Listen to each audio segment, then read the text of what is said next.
This is the All place right. to be tonight, right? This is the place to be. We are live. We are live. Welcome to another episode of 10 Horse Money YouTube channel on Tuesday Night Live. I'm going to have to get used to saying that. It was Monday Night Live for years and years. We and were that's discussing Tuesday. this last week at work. Tuesdays just suck, though. Like, this makes my Tuesday. Yeah. Because Tuesdays suck. I always call it the second Monday of the week. You know, Wednesday, you're hump day. Thursday, you're almost there. Friday, you're there, right? Yep. But Tuesdays, like... I've had several people say that they like the change to Tuesday because Monday is hectic. But we're not M&L anymore. We're T&L. T&L. Which is it's weird. It's weird. Yeah, it is what it is. So before we get started, I do want to give a special shout out to Matt Steffen.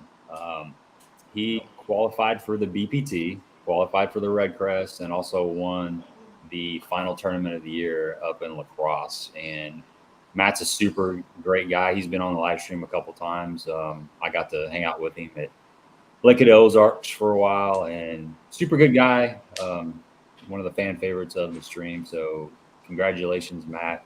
And it was well deserved. He's been grinding away in the pro side of things for 10, 11 years, something like that. So he was due to move up to that next level. Did you get a chance to talk to Matt at all, Travis, while you're out there? No, I mean, I've ran into him, and obviously what he did up there at the Mississippi River was impressive. Because my finish was not very impressive, but no, I've talked to him just briefly, like in passing or whatever. But I've always, like you said, he's fished for a while, and like whenever you first texted me, you were like, "Hey, I'm Gabe," and gave me the whole spiel, and I'm like, "You don't have to do the introduction. Like, I know who you are. I've been balling, I'm a fishing nerd first, and then a fisherman second, I'd say. So, yeah, and I didn't know.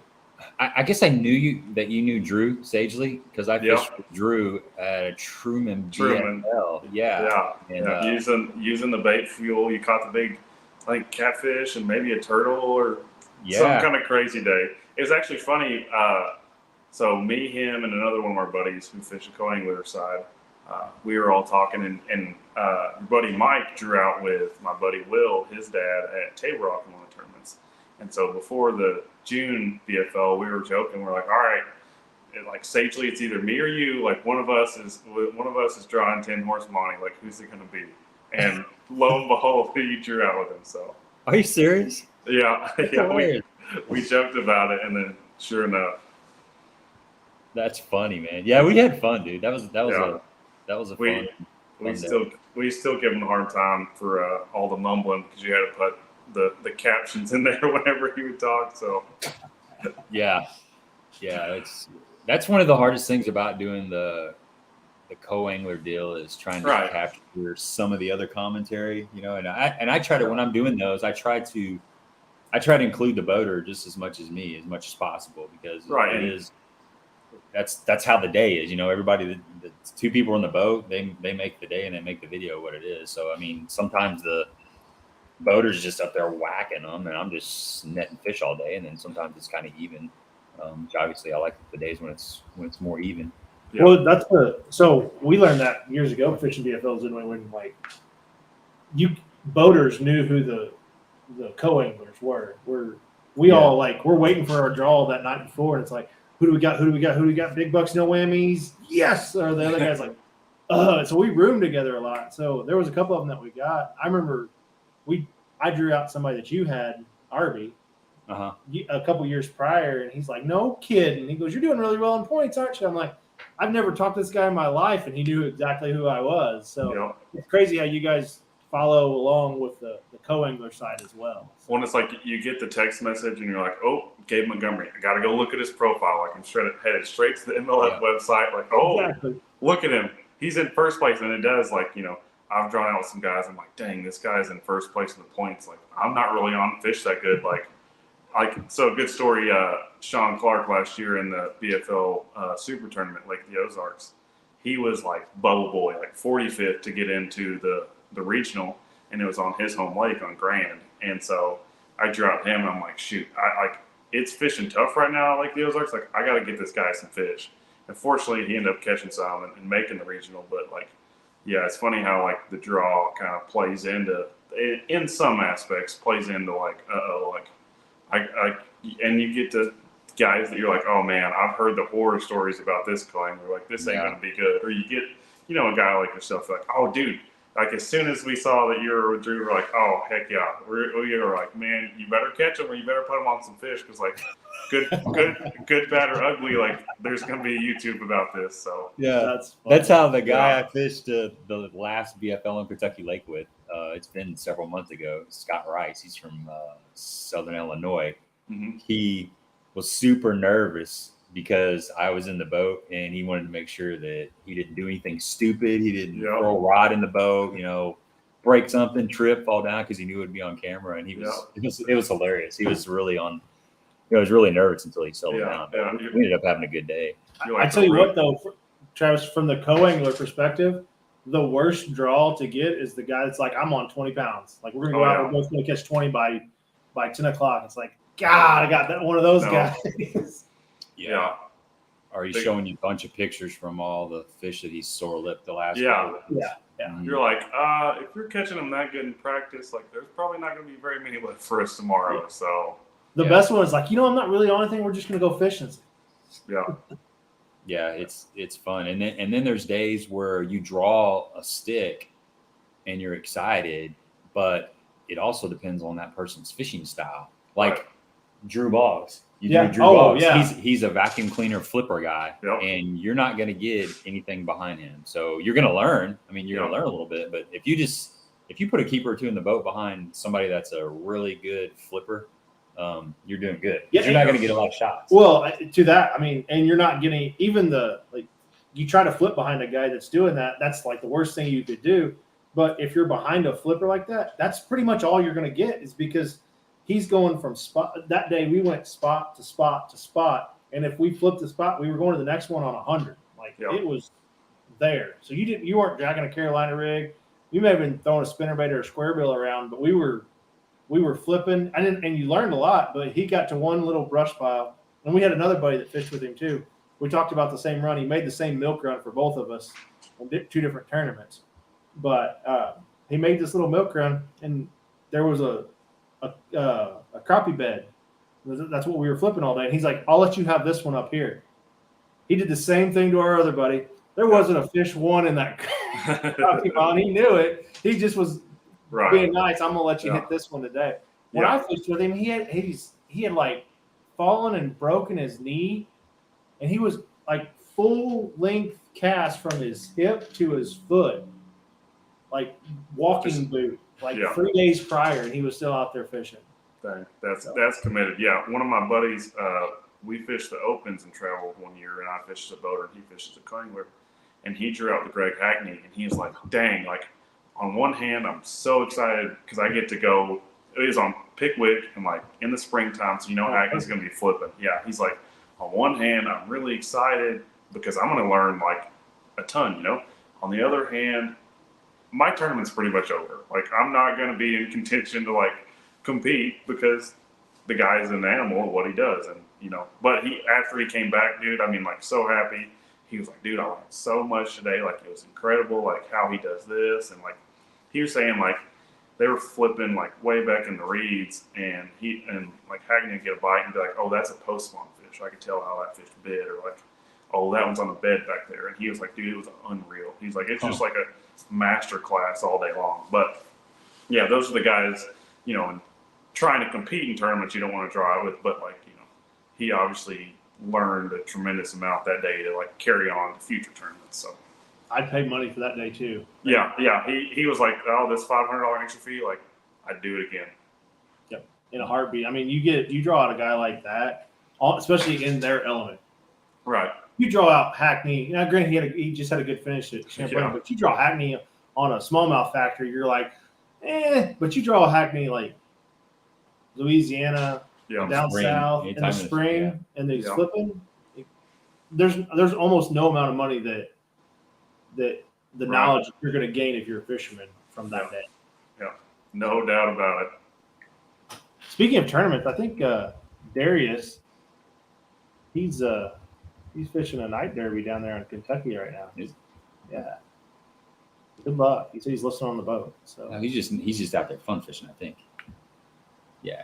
taking Oh, he's advantage just of the okay. He's just cooler. fun fishing. Okay, I thought he was on a tournament. So, well, Yeah, good that's luck. cool. Send some pictures. So our voices are going all over the airwaves in the Kentucky Lake area. So that's Yeah. awesome. Yeah, That's we good.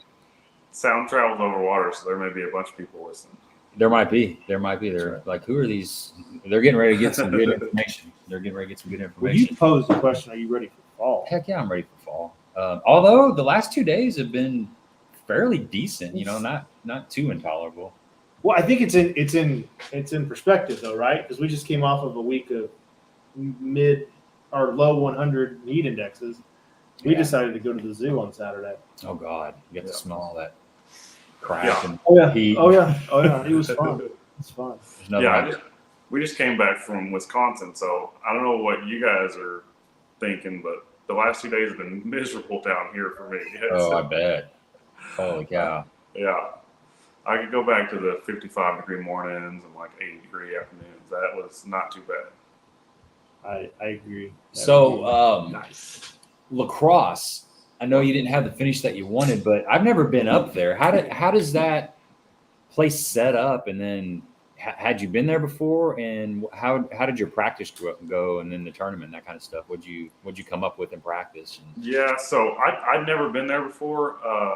Talked to people before off limits, and they're like, "Hey, it's low. Like, there's going to be some lower units ate up. Like, beware because a lot of these a lot of the backwaters have like closing dams or jetties on them, and I mean, that was a big struggle. Just getting around in practice, like navigating some of the backwaters, having to idle through and all that stuff. So honestly, practice wasn't like that great. Probably my best day was the last day of practice. I just was like, man, I've tried this grass deal and tried it, and I've got bites in like 2 little areas, and I know that's not going to cut it. So I just picked up a Squarebill and just went to covering rock banks and caught a couple of good ones that way. And that's pretty much what I went rolling with in the tournament, and was able to catch a decent limit the first day, and then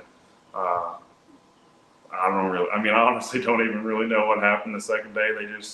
The size shrunk and it didn't make the right adjustments. So I think the grass fish probably played more the second day, and I kept trying to throw the crankbait and do that deal. And I just ran out of spots.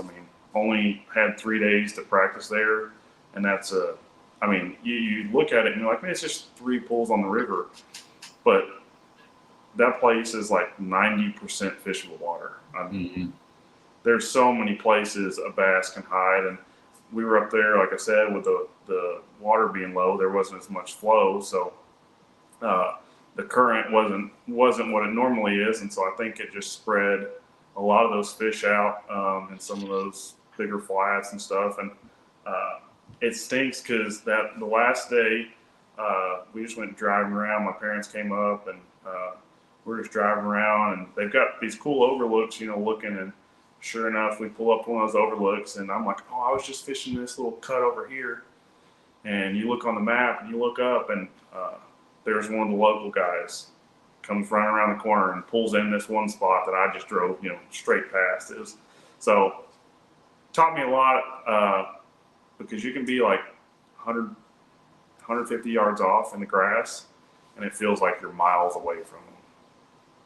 Yeah, you're 100% right. A lot of the lakes we fish around here are grass lakes, and you see it over and over and over, especially in the fall when the schools really get in the grass. You can punch for 1,000 yards or throw a frog for 1,000 yards and not get bit. And then all of a sudden you get in one little section and you get 3 or 4 or 5 bites. And we're talking a section that's only 10 yards long. And that section could last 3-4 weeks, a month and a half. That whole section could be productive for multiple tournaments, not just, it's just a stopping ground. And that same spot this year, might as well forget it next year. And that's visible. That's max. So you start talking about the submergent grass too that you can't see. It just expands it even more.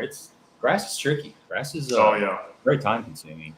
2 of my triple digit finishes this year, grass was a main part of it, and that's obviously I would say one of my biggest, weakest parts of my game, and it's just because here in the Ozarks region, we don't really have a whole lot of that grass. And so I can dissect a rock lake with the best of them, but man, that grass, it feels like finding the needle in 100 needle stacks. I mean, it's just. Yeah. It all looks good too, right? Like you pull up Yeah. and it looks like the juice, but no fishing grass fisheries all of our lives. I mean, you know what is productive grass, what isn't productive grass, but you still have to like go and visibly see it. It's not like with grass fishing, you can't just look on a map and go, well, this is going to be a productive area because it's got a channel swing or whatever. If they're not there, then you're 100 miles off. Yeah, I found around here locally, it's got a lot to do with the bait.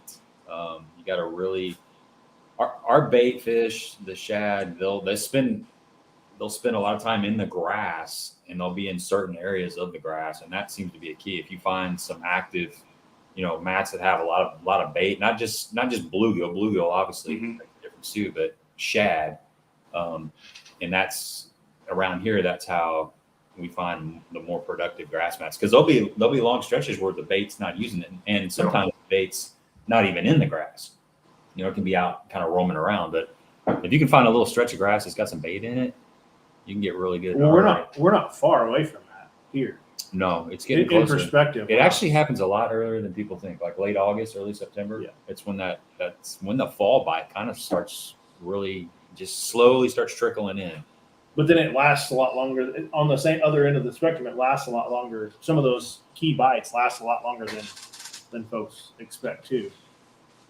Yeah. And then another problem or another situation that you had up there in the Crosse, or everybody had, was if you're new to an area and you're locating fish, you start catching the 2 3/4, 3 pound bass, and you're like, okay, I got something figured out. Well, 15 pounds didn't really get you anywhere up there. Yeah. So you get a little confidence that you're finding fish, but it's like, when everybody's bringing 18, 19 pounds in, 15's like right there till the bottom. So it's probably hard to get away from those, what are, I want to say smaller fish, but a 3 pound fish is a good quality tournament fish. But you're right. Getting away from that and looking for, 3.5 to 3 3/4 or 4 pound fish, that's got to be kind of like a mind.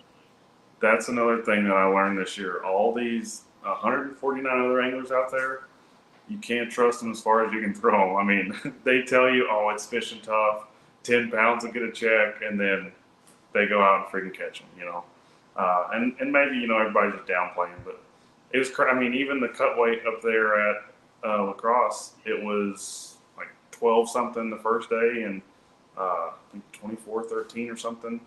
Like it was 12.5 the first day. I mean, typically, the cut weight will, everybody says, double it, subtract a pound. And that wasn't the case up there. Like they caught them just as good, if not better, on day 2 than they did the first day, which is it's just a testament to how many like good quality fish are in that river. And it's wild, like you're saying. You go, oh, that's a 2.5 pounder. Like that's a good one. Like you're barely squeaking by if you're catching 2.5 pounders. Yeah, it's unbelievable. I remember going to Mille Lacs. I went to Mille Lacs a couple of years ago, and my buddy Ron that I was with, he guided up there for 6 or 7 years, and they do have a few tournaments up there. And he said, if you don't bring in 25, 26, 27 pounds, you might as well just throw them back. I mean, that's for a check, that's for a check. So they make them big up north. Well, look at the Elite Series. What on Thursday this past week. That's what I was thinking when I was talking about the 15 pound bag. I got my tournaments mixed up. I was thinking about that Elite Series where 15 pounds was nothing. Well, 12 pounds got you 12 and it was 12.5 pounds on Thursday, got you dead last place. It's crazy. Yeah, every single person weighing a limit I saw. That's unreal. There was like 42 bags that were 20 pounds or something like that. It was like 19 or 20 pounds right there. It was unbelievable. Crazy. Yeah, that's nuts. Oliver's got a good question. He says, Travis, when fishing a tournament with co-anglers, do you feel any pressure with a good angler in the back of the boat, or does your mindset stay consistent no matter who's back there?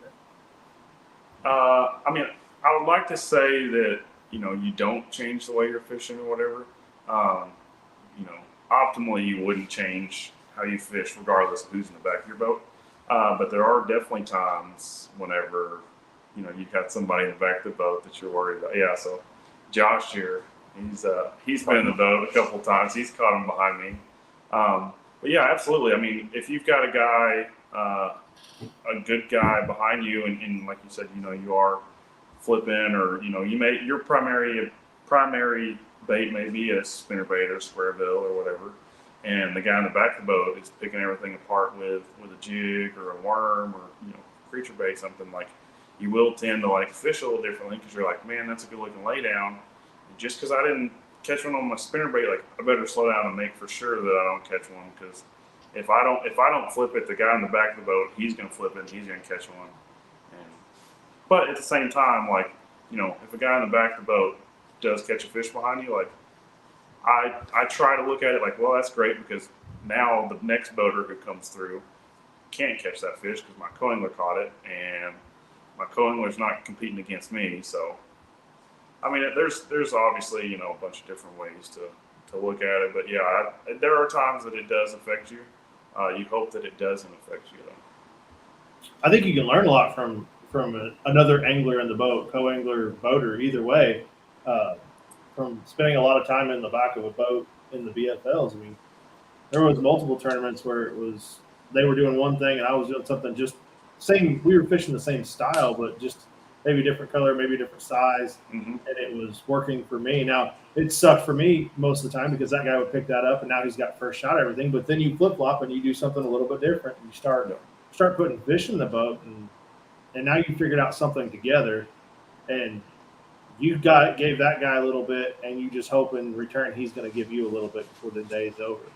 Yeah, absolutely. Like if you go into it looking at it kind of like a team tournament, as where like, okay, hey man, like I'm gonna try this. Like you might be able to pick up some fish on this, and like we'll try and figure these fish out together. And there are times where like your co-angler will be doing something a little bit differently, and like key him in on like, oh, I wouldn't have thrown that bait here, but he's throwing that bait, he's getting bites. So like, and sometimes it's like, okay, well maybe he's throwing a shaky head, but I bet these fish are bite a drop shot even better. And you've been going through areas with crankbait or whatever. So. Yeah, man, that's so true. I'm always trying to throw something a little bit different, but there's some times when the bait to be thrown becomes obvious, and you need to be throwing it as well out of the back of the boat. I've had that happen a couple of times where I'm trying to force a shaky head, and my boater's throwing a drop shot, and they want a drop shot. They just don't want that shaky head. I'm always trying to be a little sneaky behind them, throw a net or something, but sometimes the bait that's getting thrown up front is the bait that they want. Yeah. And it works both ways. Well, a lot of times it's speed of fishing too, right? If they're burning down the bank with a squarebill, you throwing a drop shot behind the boat can be kind of cumbersome. Yeah, you got to throw a moving bait too most of the time, or you're not able to work it properly. Yeah, and I mean, if you're going down a bank and the guy in the back of the boat, if he's getting hung up, every 50 yards or whatever, and you're having to like turn around and go back and get it, like that's negatively affecting both guys in the boat. So like sometimes I've had co-anglers like we're fishing down a bluff or something, and they're trying to throw a swim bait and they're getting hung up in these treetops, and I'm like, man, like you're killing us, like just being able to get down this bank, because we're having to turn the boat around, come back, get you unhung, and all that. You're nicer than most, I will say. Well, there's been times where I'm like, hey man, I told a guy one time, he was like bragging on this jig head he had. He's like, dude, you can throw this right in the middle of these cedar trees and it'll come right back. And like the third time I said, hey man, you must not like that bait very much. He's like, what? Why do you say that? And I was like, next time I'm not going back and getting it. Like if you throw it up in the middle of this cedar tree again and hang it up right in the middle, like kiss it goodbye, we're done. But I mean, I've been there too, I mean, we're all in the same boat. Like tackle ain't cheap. Like, you throw a tungsten weight out there, you're like, oh, there goes $4, I'll break that off or whatever. So I get it.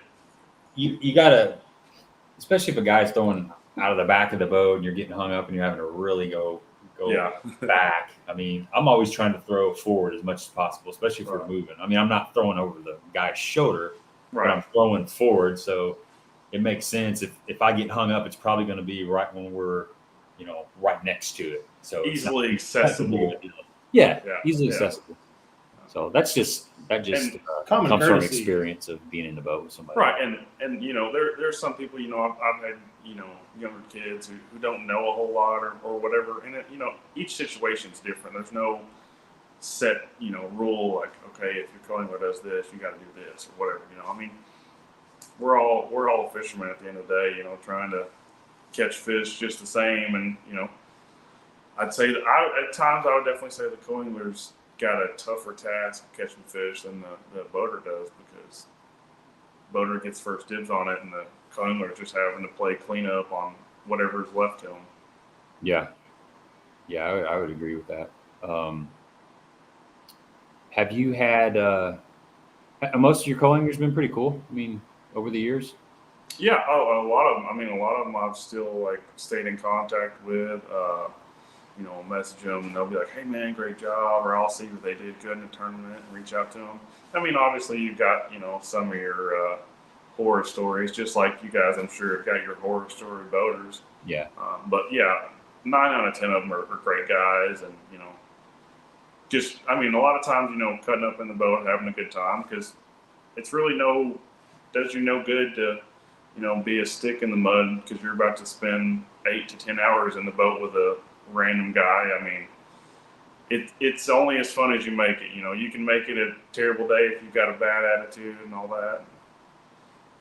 But if you show up and they got a good attitude and they're respectful of your boat and your property and all that stuff, I mean, it's hard to have a bad day fishing.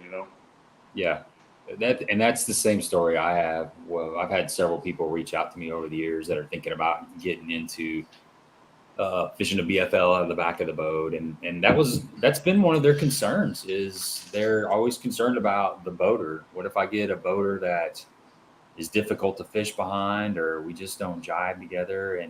And I tell people honestly, I've had probably 2 or 3 that were really hard to get along with, and then you've got a few that are just it's just a day in the boat. It's nothing special. Right. But they're not hard to get along with. They're just a little bit different, but they're nice folks. Your personalities are just a little bit different, and that's no big deal. But I've had, when you sign up, you're not signing up to be their best friend for the rest of their life. No, but a lot of times, I would say most of the time, it turns out to be a really good day. Oh, absolutely. But occasionally you do, and like I said, I've just had probably 2 that were. I had one guy one time. This is probably the worst guy, and this was last year, I believe. But I just felt like I was a person that had to be in the boat with him so he could fish the tournament. That's what I felt like. That's how he treated me. I waited an hour for him to come pick me up, and he finally showed up. Didn't say why he was late. Didn't give me any excuses, no apologies. Wouldn't tell me where we were running. We made a 50-mile run. He wouldn't even tell me where we were going. Just you're like, yeah. Do I need to wrap up here? We about to send it, or are we just going around the corner?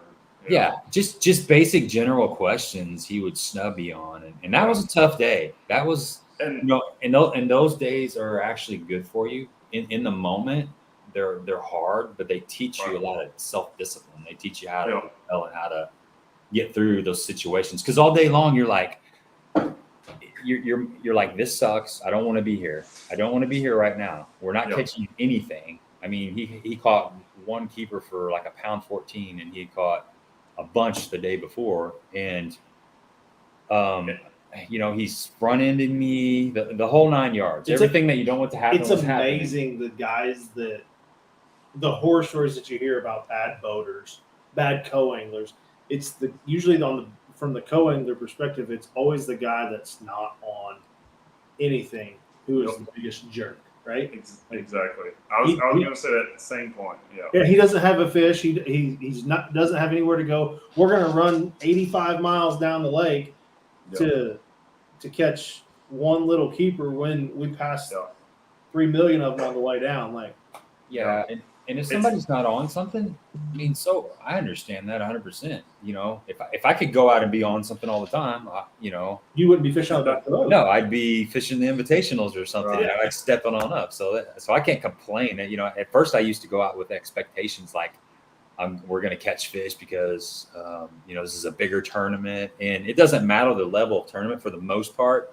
Well, I won't say that. I would say, you know, some of the tournaments, there's going to be people that just aren't on fish. You know, you have a short amount of time to go practice, and sometimes you just don't find them. So I understand that. So I kind of always default to just going out and having a good time. And but when you're in a boat with somebody that just kind of treats you like a second-rate piece of trash, that's a hard pill to swallow. But anybody that's listening and thinking about getting into the co-angler side of things, that's happened one time, and I fished a lot of tournaments out of the back. Yeah. Normally, 90% of the time, 95% of the time, it's a very enjoyable day, and you have a friend for life. I've had one bad experience in how many years we fished BFLs. And the only reason I got out of it was just, it wasn't for anything but the fact that I got young boys that are playing baseball. So that's more important to me than going and fishing a BFL right now. So yeah, I definitely, like, when you're talking about your story, Gabe, I was thinking, man, it's always the guys who are like never on fish, or like, you know, just show up and have a bad attitude about it. And it's like, no matter what happens throughout that day, like, they're gonna have a bad attitude the whole rest of the day. And I've seen a couple co-anglers, like, none of them that I'm like, man, I can't wait for this guy to get out of my boat. I cannot wait to see him walking away so I don't ever have to see him again. And like very few times I've never had that happen. I mean, and honestly, most of the time, the guys that are like trying to compete with you, and like, you know, if you're throwing a wiggle wort down the bank and they're trying to wiggle wort right behind you and all that, it's like those are the guys that don't hardly ever catch fish. It's the guy who gets in the back of your boat and he's like, I'll do whatever you do. Like, I'm just gonna be back here throwing a shaky head or throwing a jig or whatever. I mean, like, a good story, Hank Goen up at Lake of the Ozarks last year for the Toyota Series. We go out the last day. I was in third going out, so he's in third. You know, we both got a lot on the line, and couldn't have been more respectful. I was throwing an A-rig at brush piles, and he's like, hey, man, like, where are you fishing? Where can I throw? Like, let me know if I'm ever crowding you or whatever.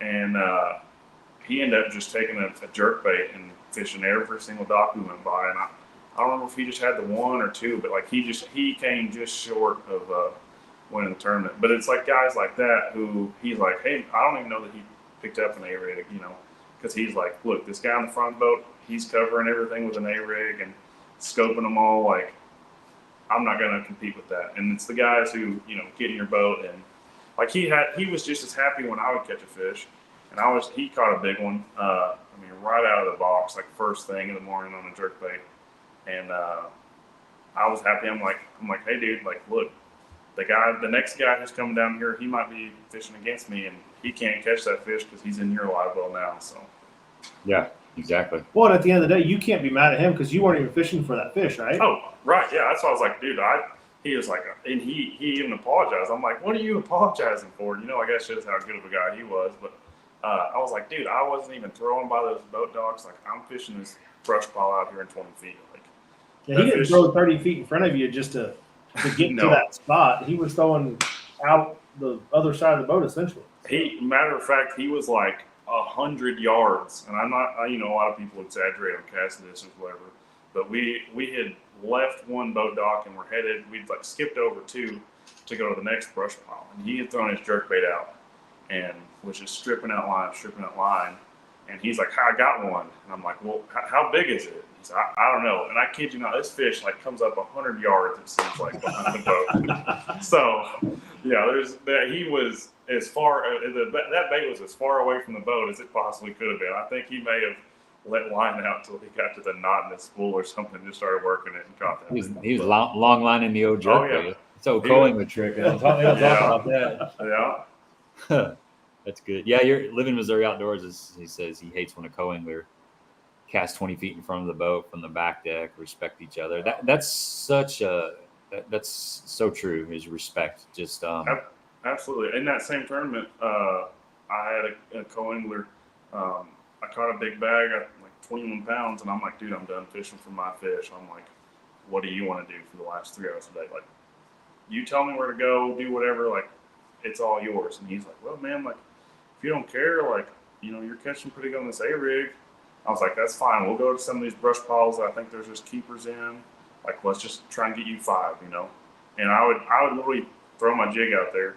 I'd say, all right, throw your A-rig right there. And I'd reel my jig in, and I'd coach him like, all right, a little slower. And I mean, because the guy was respectful to me. So like, when I caught my fish, I mean, like, I didn't want to burn any more of what I thought was the good brush pile. So like, hey man, like, just keepers aren't gonna, you know, that's not gonna do it for me. So like, this just keepers for you might go a long way. So yeah, I mean, and that's so true. If you got, I mean, I've heard horror stories from boaters talking about stuff that co-anglers have done, and one of the most common things you hear is the boater may be fishing an isolated target, say a dock or a brush pile or a laydown that you can see, and he breaks off, and he's up on the front deck retying, and here comes a bait over his head, right, in the brush pile, and the guy catches a 4 or 5 pounder off of it, and then the boater was just a few pounds off of a significant check. And not saying that he would have caught that fish, but he would have had a shot at catching it. Yeah, and it's all about the opportunity. Yeah, I've never done that. I typically will let my boater make the first cast too. It's just kind of, and that's superstitions. Yeah, I mean, it's just anything, you know, give respect, you know, like in that instance, like, he gave me respect throughout the day. So there towards the end of the day, like, when I caught my fish, you know, I opened it up more to him. So that's awesome, man. I mean, well, that is awesome. You know, that whole boater coing, though, like, when you're in a creek and it's tight quarters, right, and you're flipping down the right side, and as a coing, I can fish over here on the left side. Yeah, or Lake of the Ozarks, a place that's got a lot of docks. You're coming in one side of the docks. Yeah. There's docks on the other side that are virgin docks. They haven't been right. Hit. You know, here's a short story. I got 2 stories real quick. One, I drew Roger Fitzpatrick on Lake of the Ozarks. It was a couple years ago. In the Toyota, I watched that video plenty of times. So we were. Roger's a super cool dude, man. He's a really good guy, and he understands everything. And we were fishing. I wasn't getting a lot of bites. The bite was tough. He was struggling a little bit too. He was just kind of starting to put things together. But we come down this row of docks, and I had to ask. I said, "Do you mind if I throw out the other side of the boat towards that dock over there?" And he said, "I can't tell you what to do." And by saying I can't tell you what to do, he told me what to do. So I didn't make that cast anymore because I knew that wasn't the right thing to do. Right. But sometimes when it gets later in the day and you don't have anything in the boat, you just kind of got to ask because you're looking at it. And I was fishing something different. You know? And I think what you did right there is key. You communicated. You didn't just assume, because, you know, you'll have co-anglers who are like, oh, he's not looking. You know, I'm going to skip my jig under this boat dock. And it's like, a lot of times, you know, we may not be looking back there, but like, we're aware of where you're casting and, like, you know, stuff like that. And, you know, co-anglers that try and push you or crowd you or whatever, you know, that obviously, like, when it does get to the end of the day, you know, you're less likely to, hey, let me skip into this dock. So like at Grand Lake last year, in the regional, my day 3 guy, I was catching them, throwing the whopper plopper, and then skipping boat docks. And once I got my 5, I'm like, all right, dude, I made the All-American. Like, we're good. I was like, when we pull up here, I'm going to throw the left side of the dock. You get the right side of the dock. Like, you know, because we were both going out 6 that day. So, like, he had to catch him pretty good to make it. I caught him that, you know, up to then. And honestly, you know, 2 of my fish that day came, we were headed out of a pocket, and he bombed the cast back there. But he catches one, and he's like, hey, man, there might be some fish on that bank. And I was like, man, like, yeah, like, let's just go try it. Like, we're already here. And back-to-back casts, I caught 2 keepers on a whopper plop. And so it's like, you know, I wouldn't have even fished that, you know, kind of going back to what you guys said earlier about, you know, working together as a team. Like, you know, I had bypassed that bank.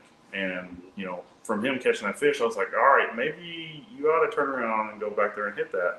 And so then, you know, I caught those 2 keepers doing that.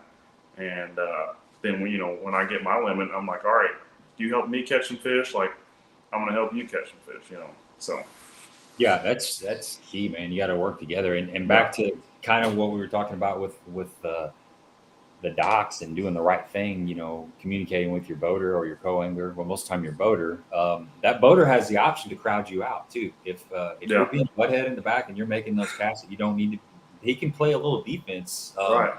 The second story I was going to tell was I drew a guy named, I think his name was Greg Jones. He was out of St. Louis, but this was a Toyota series on Kentucky Lake several years ago. And this was I fished a couple of those down there. I can't remember what day it was. But anyway, he was a really good dude. He was throwing a Carolina rig. We were fishing shallow back in those bays in the little pockets, and he was catching spawning fish on Carolina rig, which this was a new deal for me. I'd never seen anybody throwing a 1 ounce Carolina rig up in 1 foot to 3 foot of water catching spawning bass. That's how he was catching them. I mean, he was just like, he had a really big, I can't remember what kind of reel it was, but it was one that held a lot of line. He was throwing 20-pound tests, and he was making 100-yard casts. Crazy. Getting way out there. Yeah, getting and just boom in like 1 foot of water. And I'm like, this guy's crazy. Well, he was whacking them. He was in like 10th place or something after. Yeah, it was day 2. He was in like 10th place. So anyway, he told me what we were doing, where we were going, kind of how we were going to fish that day. And he said, I only have one rule. Don't cast out of the other side of the boat when we're going into these cuts. And kind of like what we were talking about, don't cast to the docks that aren't being fished. And I'm like, okay, that's cool. So we were well into the day, and he was giving me plenty of room. We were maybe 20 yards off the bank, which is pretty good distance off the bank. So I was able to cast and fish somewhat slow, and he was making casts in front of the boat, but I was still fishing fairly unused water. I felt good about that. He was catching them pretty good, and we turned in. We were coming around this point, and we were starting to go into this little cut, and I fired a cast across the cove onto the far bank, and I didn't get any more water to fish for about an hour. And that was his way of saying, hey, remember the discussion we had? Yeah. I knew right when I did it that it was not the right thing to do, but he checked me. He put me in check. Yeah. That was it. He made his point, and I understood, and we had a great rest of the day. But my point is that the boater can make it difficult on you if you're being a head out of the back of the boat. So it's better off to just communicate and get that stuff worked out before you start fishing. Communication. I mean, that's like Will's question here. The biggest key. Communicate, in a tournament where there are schoolers present or whatever. That's a conversation. And even as a co-angler, that you can bring that up to the guy. Hey, okay, I practiced some this week, or I'm from this area. I know what kind of happens this time of year. This may come up. What is the protocol? And there's no one, hey, in this boat, I may say this. And the next boat you get in, the guy may have a complete different rule. One guy may say, hey, it's a free-for-all. You see them, first one to reel in and get their bait there, they've got dibs on it. Or some guy may say, hey, man, I'd prefer if you let me get the first cast, but as soon as my bait hits the water, you're welcome to throw in there because these fish are coming up schooling for just a second and then they're gone. I mean, it really just depends on the boater, depends on the co-angler, and you can never communicate too much in these situations, and it may be something that, you're out there and not expecting it, and one comes up, and then you may have to, in the middle of the day, be like, hey, what would you like me to do here, Because what I may prefer may not be the same thing that someone else prefers. So, I mean, I had that same when Kentucky Lake was really, really good, when the grass was down at New Johnsonville and basically Paris South. I drew a guy that was on them, legit on them, and catching 5 to 6 pound smallmouth down there. So he caught, I think it was like a 5.5 pound smallmouth that morning already, and it was the same thing. They were just randomly come up schooling, and we had that discussion. He let me know what the deal was, and he goes, man, if you got a shot, take it, because he may come up and I may be bombed out there. He goes, you got a a window that's this small to get there. Yeah. And if you're not there, then we're both SOL. So just take the opportunity. But that was like you said, that was a conversation that happened, Right. and he recognized the situation. Like, look, one of us needs to catch this fish. Mm-hmm. Like, I don't care who it is, just catch the fish because it's going to be a giant. It's going to help us both. Right. He knows that he's not making a living doing this. It's not his livelihood. This is a fun weekend BFL for him. It's a way to get away from the wife for a couple of days, the kids a couple of days, and go fishing. So he was just looking at it as a getaway, not a life or death situation. So I think a lot of times we take for granted that the BFL it's not the end all be all, right? No, it's just it's bigger than just a club tournament. Oh, absolutely. But you got to go in there with a good mindset. Like you said, Right. You have to have fun when you go in there. Yeah, you gotta have fun. Here's one more thing before we pivot on to something else, but the netting the fish is something that really needs to be talked about because there are people that don't know how to net fish. Legit, yeah. And it happens Hold quick. on. Both sides. Both sides. And going. Both Yeah. sides. Absolutely both sides. I mean, I will set my stuff down and grab a net anytime my boater wants the net. And most of the times the boater has done the same for me. There's been some. Well, sometimes I've been with guys that are too stiff and out of shape to even get back to me in time to help me with the fish. I'm better off both with the stupid thing. But there are also times where people try to swipe at the fish and scoop the fish up, and they come in from behind the fish. And that I don't know your theory on this, but I'll take my to me chances. the best way to net a fish, is to kind of just almost lay the net in the water, let the guy ski that fish and get that fish coming across the top. It doesn't always happen like that. Sometimes the fish is digging around the boat. Smallmouth are notorious for that. They don't give up. But usually don't put that net in the water until it's time to put that net in the water, If they're digging and you see that co-angler going down with them, that makes the heart stop. I got a funny net story. So Grant Hinton, he's out in Missouri. I drew out with him at Table Rock, and he was like, "Man, I've never seen a 20-pound bag in a boat. Like, man, it'd be so cool." And I'm thinking, dude, like, it's not easy to do. And I had a really good day, and I had like 18 pounds, and I throw out there to this tree, and I see this big one fall on my swim bait, and it bites, and I'm like, dude, that's her. Like, that's the one I need. Like, get the net. And this fish comes up, and Grant gets more excited than I do about the fish, which is cool to see, a co-angler, getting excited about big ones that the boater's catching and vice versa. So anyway, he runs up there to the front, dude. I mean, he probably took one step from the back deck to the front deck. I mean, just flew up there, and he's standing there, and this fish dives, and he doesn't scoop for whatever, but he just like happens to lay the net down. And I'm like a junk fisherman to the core, so I've got like 20 rods up on the deck, and this net tangles up in like 5 reel handles.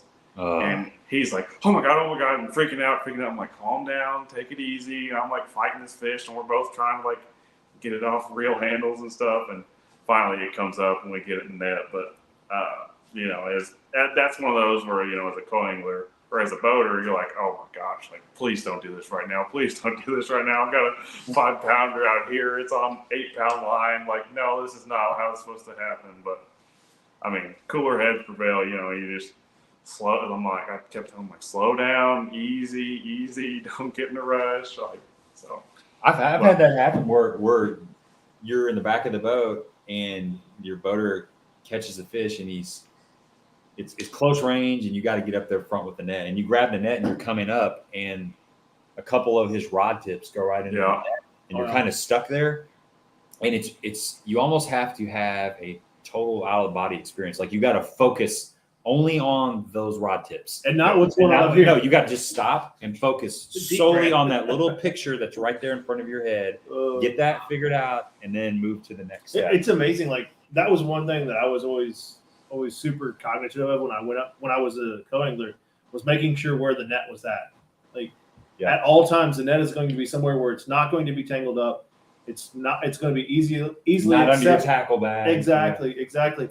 And as when I fish tournaments out of the front of the boat, like, that the net for some reason is the last thing on my mind at that point. Like, if we're fishing team tournaments and the net's in the back of the boat, like, and I hook a big one. It's like, get the net, and it's like, oh crap, too late. And then because I'm gaze fish with me enough, I'm heavy line, set the hook, 3 or 4 cranks to the reel handle. I'm gonna put it on the carpet. Like I don't mess around with them, and I'll swing 5-6 pounders usually as long as they're coming. Yeah. Or at least get down there and I'll wrestle them. But or the other thing is when you just caught a fish. This has happened to me several times. I catch a fish, my boater nets it. It's a treble hook bait, like a jerk bait. Okay.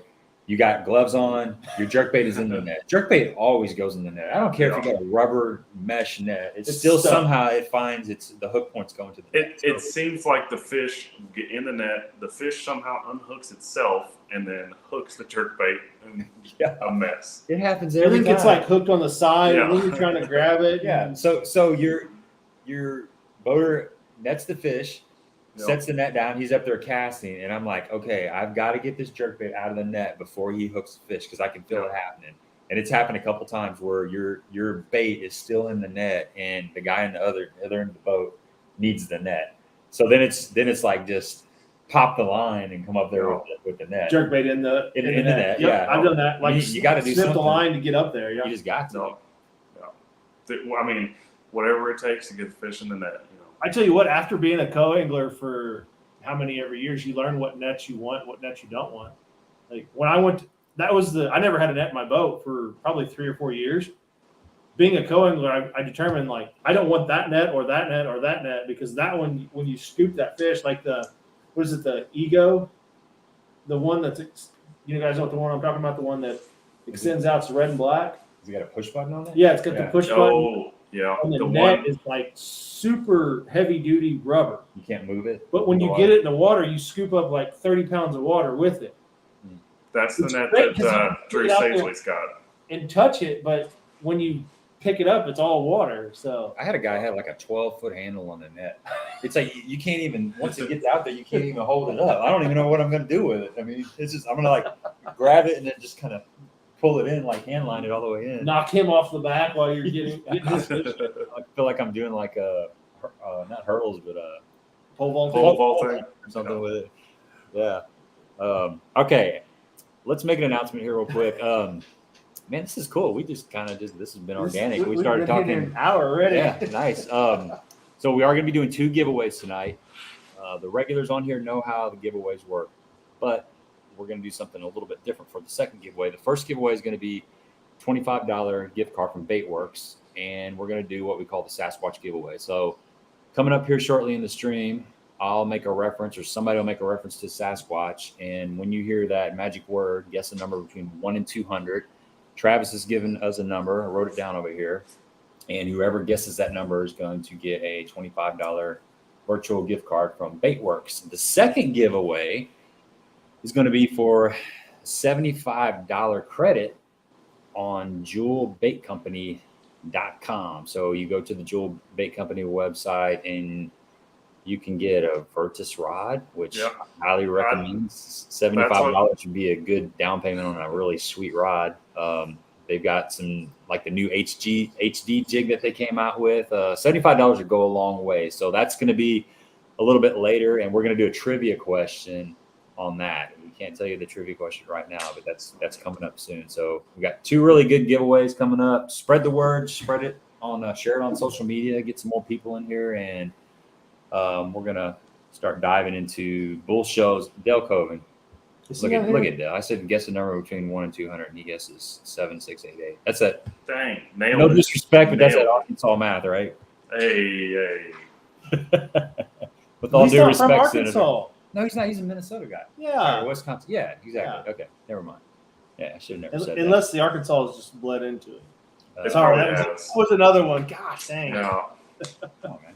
He's going to start making Missouri jokes, too. I know. We're all on the same boat. Chris just sent me a text. How do we get in the drawing? Chris, if you're listening, you have to get in the comment section. You should try to figure out how to comment.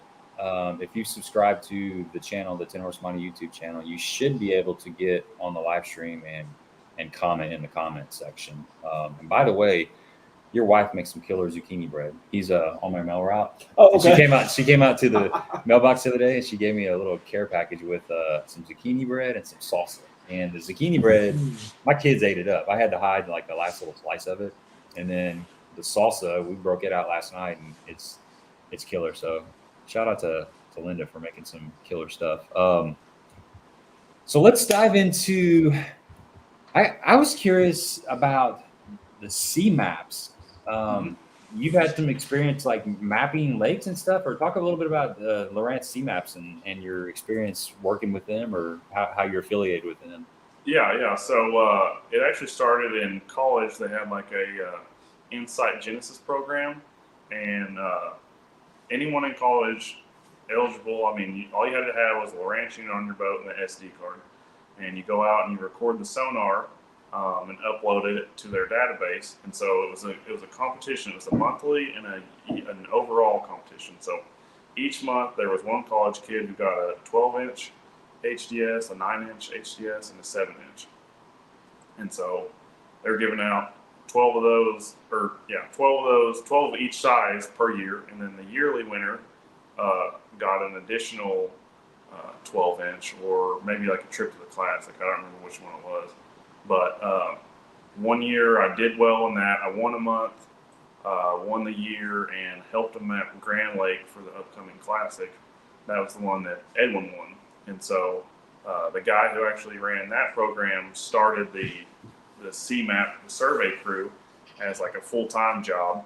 And not too long after they started that, he reached out to me and he was like, "Hey, is this something you'd be interested in?" And at the time I was working in a corporate job, behind a desk every day. And I was like, absolutely, like something to get me outside. Like I'm all for it. So jumped on that and did that for almost 3 years before they kind of like changed the way that they compiled the data. But there was a group of 6 of us that made up the crew, and we had 6 aluminum boats. 4 of them had a Mercury 60-horse motor on it, and 2 of them had a mud motor on it. And the mud motor was my favorite because you could take that thing. I mean, wherever it was wet, you could run a boat. And so it was cool running up some of the rivers that we got to map and some of the places. There's one time I was like 17 miles up this river, and I'm running, and I look down, I see a big boulder here, and I go a little farther, and I see a big boulder there on the other side of the boat, and I'm like, I look at my phone, I don't have any cell phone service. I'm like, nah, I've went way too far. I need to turn around. But it was just cool, like being able to travel to these different places, and some of them, like Clark's Hill this year, that was actually one of the lakes that I spent a bunch of time on and mapped it. And the area that I actually caught my fish in was one of the places that I mapped. So it was cool, like being able to use like some of that past history of running around, taking maps. And I mean, it was cool. Like there was 5 other guys who all just like me, grew up fishing in their blood, like turned the fish when we went home and all that stuff. So it was would cool. You guys all go to the same lake and map the whole lake together? Yeah, we would go there, and we had like we were just the data collection crew. Then we had like the data processing and all this other. I mean, we were just the guys running around. There was a whole slew of people, at corporate doing other stuff, and one of them would divide the lake into sections, and each of us, it'd be so like Kentucky Lake. I think we had something like 20 sections in it, just for how big it was. But most of the lakes, they were just divided up into 6 equal parts, and we would just download those onto our Lowrance graphs. And so that way, I wasn't mapping over somewhere where another guy was mapping, or where he was going to map over something I'd already mapped, and mess up the contour lines of it. But Did you ever graph a really juicy spot and just leave it blank and put like standing timber on the map? No, we actually. So Santee Cooper, that was probably the one that was like the most satisfying that we did, because when we went there was no other maps of it. I mean, you couldn't buy any of the other competition chips. I mean, they were just blank. And we had some guys, kind of come up to us in the parking lot, and they're like, "Man, I saw you out there today. Like, I don't appreciate what you guys are doing. Because it's just a huge stump field. And there are some awesome places, you know, out in the middle of it. There might be like an old pond or like an old road out in the middle of, I mean, just acres and acres of flooded timber.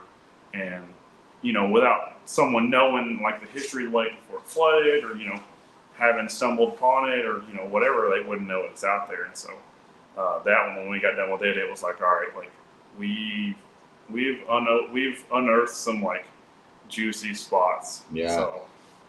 So were you running side scan at that time, doing that?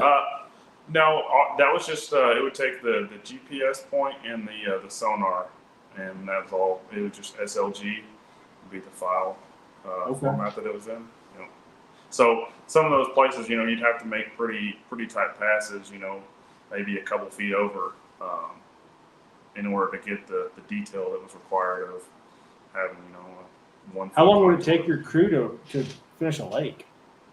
So like that really depended on, I mean, a ton of different factors. So a lake like the longest two were probably like Lake Lanier and Lake Norman, because they've got a lot of contours out in the middle. So that takes a long time. Or not saying like out in the middle, but just like off the bank. They've got a lot of humps, ridges, extending points, stuff like that. And they also had a lot of docks. So like Lake of the Ozarks with like, what is it, 1,200 miles of shoreline or whatever? That one would have taken so long, having to idle in out of all these coves and all that stuff. But it would have been all right, you know, once you get to the main river. But I mean, the quickest we ever did a lake would probably be like a little bit under a month, I'd say. Okay. So you were there for a minute. You're not. Yes. So we had like a 2-week rolling schedule kind of deal. You would travel one day, work for 8 days, travel one day back home, and then you're off for 4 days.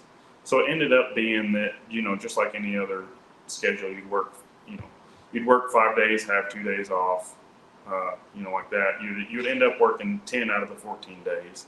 And it was cool because a lot of us were tournament fishermen, so we would work ahead of schedule or do whatever.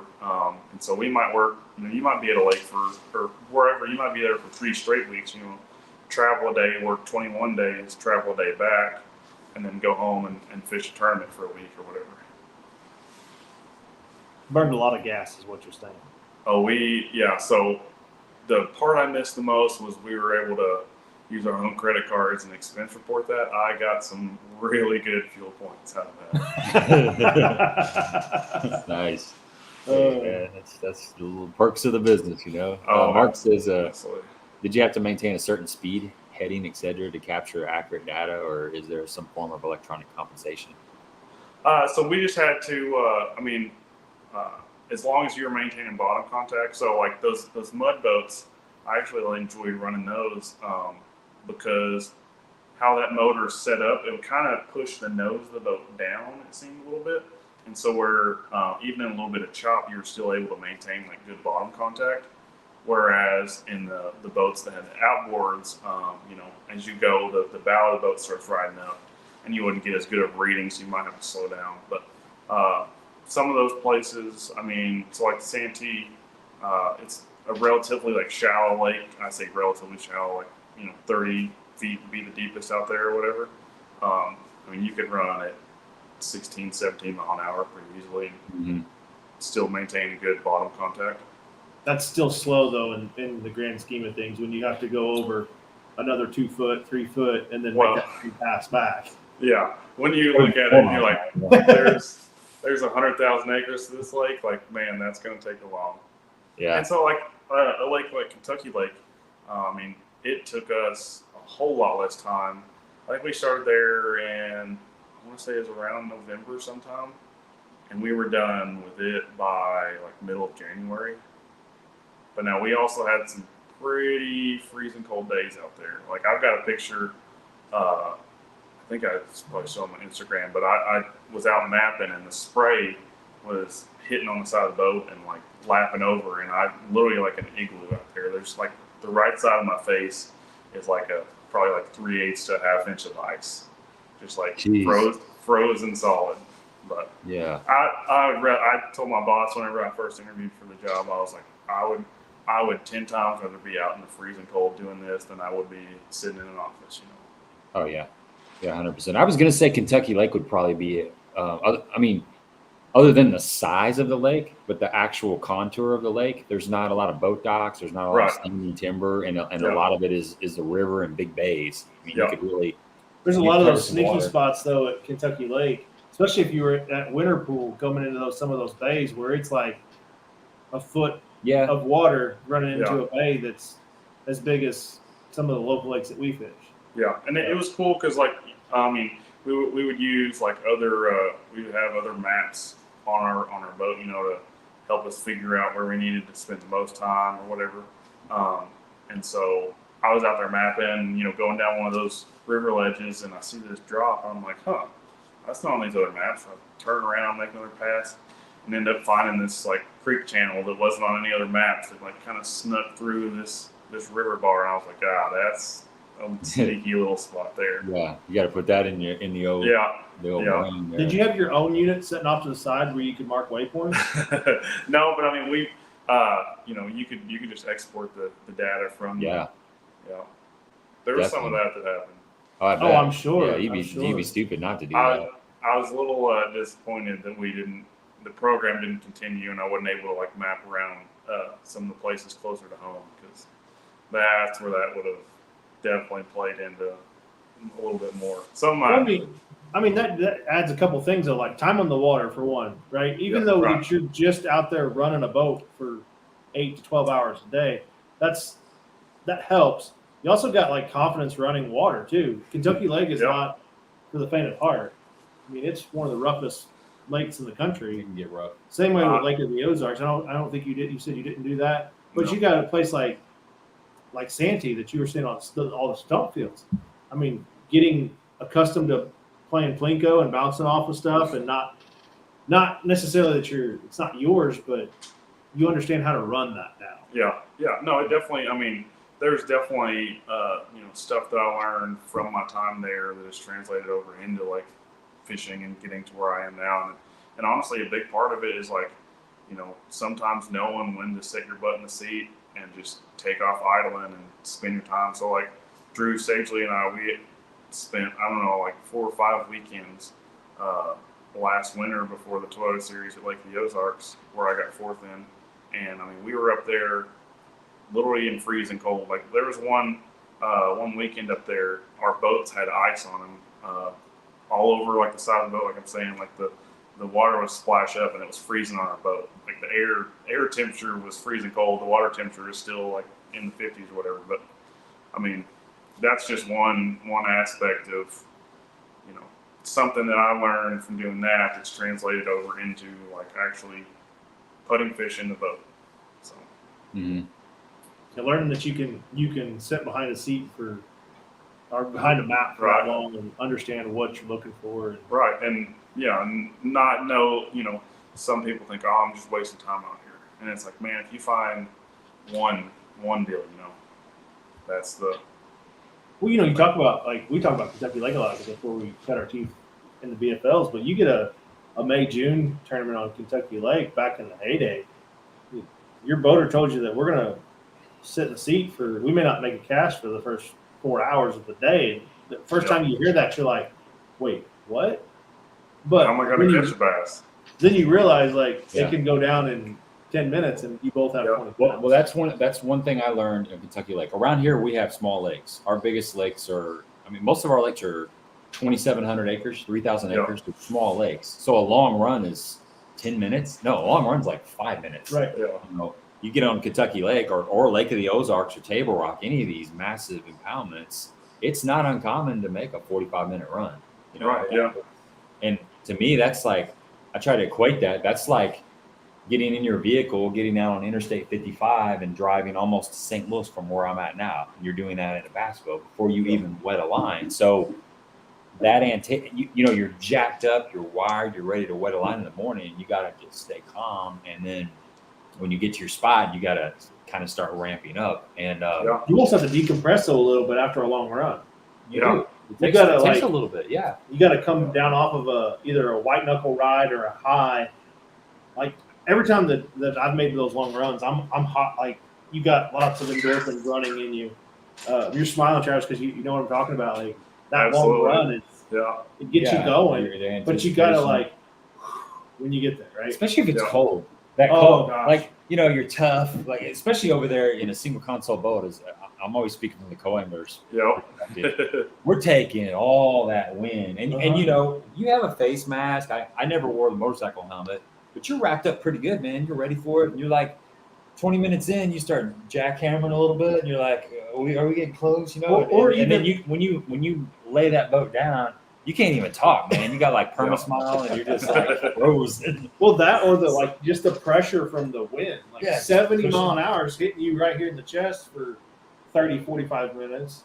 The worst one that I had was like early May, late April, Kentucky Lake. One of those mornings, like perfect morning you're talking about, like up there at La Crosse. You had your bibs on, you had a hoodie on. It's just cool enough, but you got shorts on underneath and a t-shirt. It's going to be perfect. Glass calm that morning. No, I'm sorry. We had a little bit of chop that morning.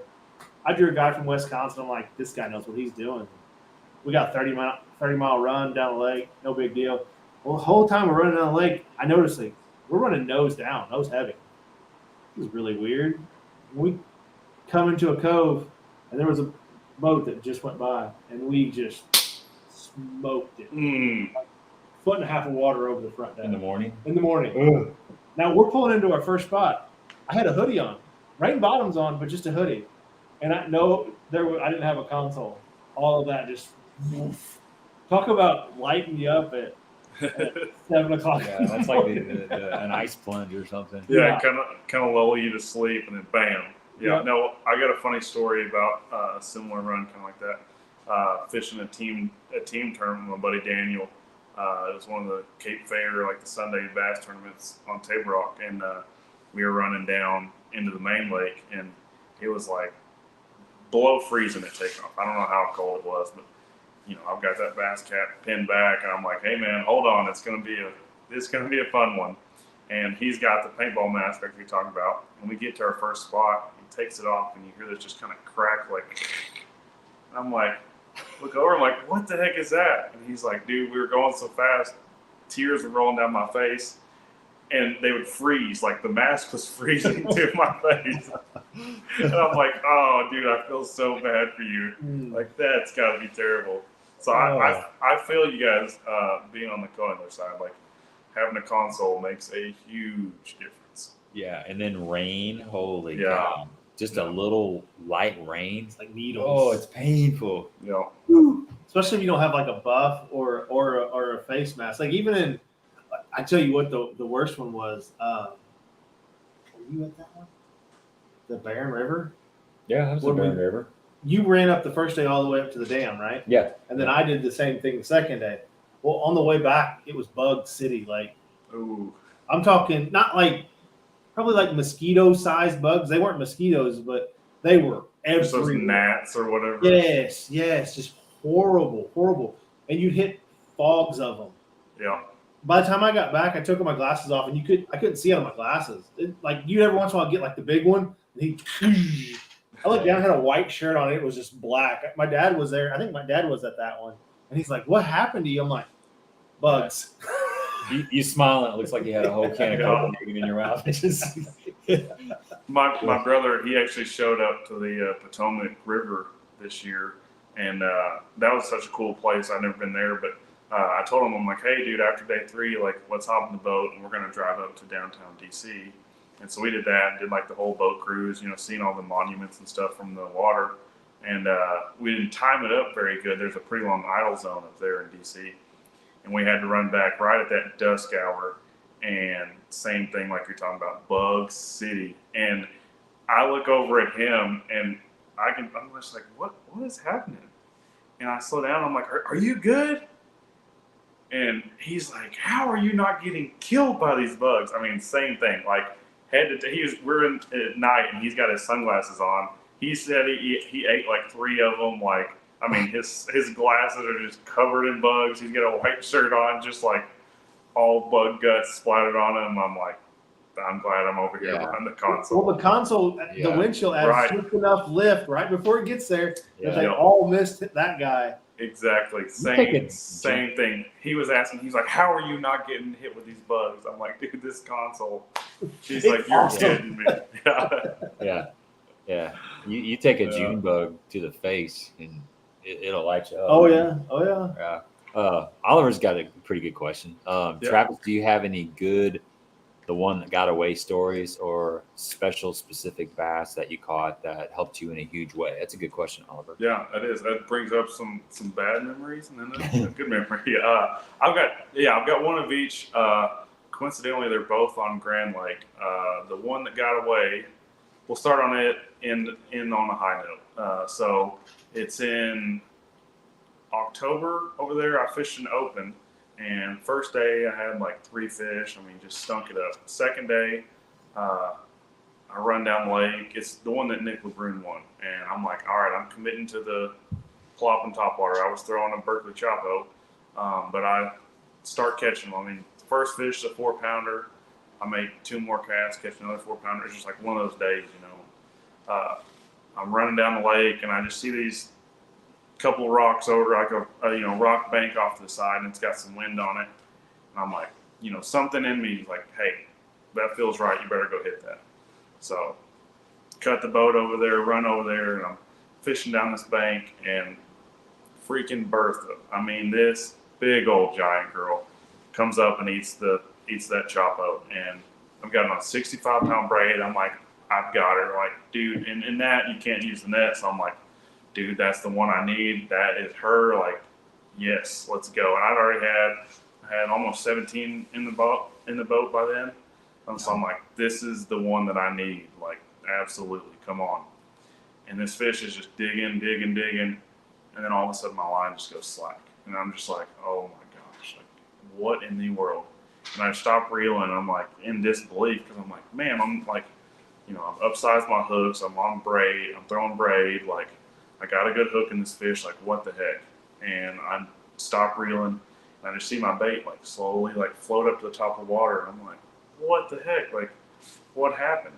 And then I see this if it was 6 pounds, it was probably 7 pounds. I mean, huge built fish. I mean, just like one of those Grand Lake giants. And this thing comes up behind. I can still see it to this day. Like I said, this will probably be a nightmare I'll wake up to tonight. But it comes up and it's just trying to shake its head, and it can't even get out of the water. I mean, that's how big this stinking fish is. Wow. And I just see this fish just trying to tail walk behind my bait. I'm like, oh my gosh. And I'm thinking, like, what the heck? I reel my bait in. This fish is so big, it had straightened one of my 50-pound. I put on the Spro split rings, and I doubled them up. I always do that on my ploppers to give it like a little bit extra, take a little bit of leverage away from those fish. But it had straightened out a 50-pound split ring. So I was like, gosh. So I knew that I'd hooked the fish, had it good, and that's what it was doing, was coming up, still trying to throw that hook that was in its mouth. So that was the one that got away, and I don't know how big that fish was. I mean, it was a freaking giant one. But the specific one that helped me in a huge way. So it was last year in the Toyota Series, day 2. I didn't make the day 3 cut. I made day 2, or everybody made day 2. But it's late in the day. Fishing wasn't going good. I went bed fishing, and all the ones I'd found had been picked off, or they were real skittish. And I had one locked on a bed, and I hooked it 2 different times, and it came off. And I told my coloner, I'm like, man, and this is after I just finished 4th at the Lake of the Ozarks one. So I'm like, dude, I got to keep the good momentum going. Like, I've got a good opportunity here to hopefully qualify for the next level. And I make a run back to this pocket. I'd caught some just like 2.5 pound fish on a chatterbait in practice. And I'm going through this pocket, and I look over, and there's this bass just sunning on top of this laydown, like nose up towards the bank, like has no clue I'm even there. And I'm throwing a chatterbait, and I'm like, well, I don't want to take a risk of like bending over and picking up another rod or whatever, I just flip my chatterbait over there, and 100 times you do that to a bass in the spring when there's a 200 boat tournament, that bass swims out of there 100 miles an hour, and for whatever reason, I guess I just made the perfect cast and caught this fish by surprise or whatever. That fish runs right over there, eats the chatterbait. It ends up being like a 4.5 pounder. I put it in the boat and I only weighed in 4 that day, but I had like 13 something pounds. And that one fish, I mean, there's no telling how many points, probably 50 or 60 points that one fish ended up helping me. And I ended up finishing 9th last year and qualified for the Invitationals this year. So that fish, without a doubt, was a specific one that helped me in a tremendous way. That's a huge fish. That happens so often in tournaments. It's like we look at the final tally, we see where everybody finished, but there's untold stories. Every angler that's on there, there's something that happened, maybe even if it wasn't in that tournament, it's something that happened during the course of that season that affected where they're at in the standings. And it's not told, it's right. It's not and it's told. And it's like you don't realize the weight of, the weight of it, maybe in a 4 pounder, but it was like the weight in the points, the way they qualifying you for the next level, all that stuff. Because, if you don't make it to the next level, you don't know how, what's going to happen. So, if I didn't catch that fish last year, I'm probably not on here talking to you guys this year. So, it's crazy to think, and in our sport, one little fish like that in one tournament, that's now a year and a half ago. That one fish could have a lasting effect on my career or whatever, for the rest of my life, Yeah, and you look back the flopper fish, that one could have propelled you in a whole other direction. Right. And same, because of the same token, how many times have you caught that fish first 5 minutes in the morning and it sent you down the wrong path? We talked about the good paths, but there's also the ghost fish. It can send you down a negative path. You were talking about that flopper fish, and it reminded me of a buddy of mine, Kentucky Lake, same thing, fall fishing when it was really good. He drew Brent Anderson, who's a legend down there, especially in the fall when the grass was up. And he said they were on them so good, he lost he had a limit. He lost a 4.5 pounder on his topwater. It was just crushed, because that would have put him up there in a really, really good spot. He was already leading the tournament, but that would have solidified it.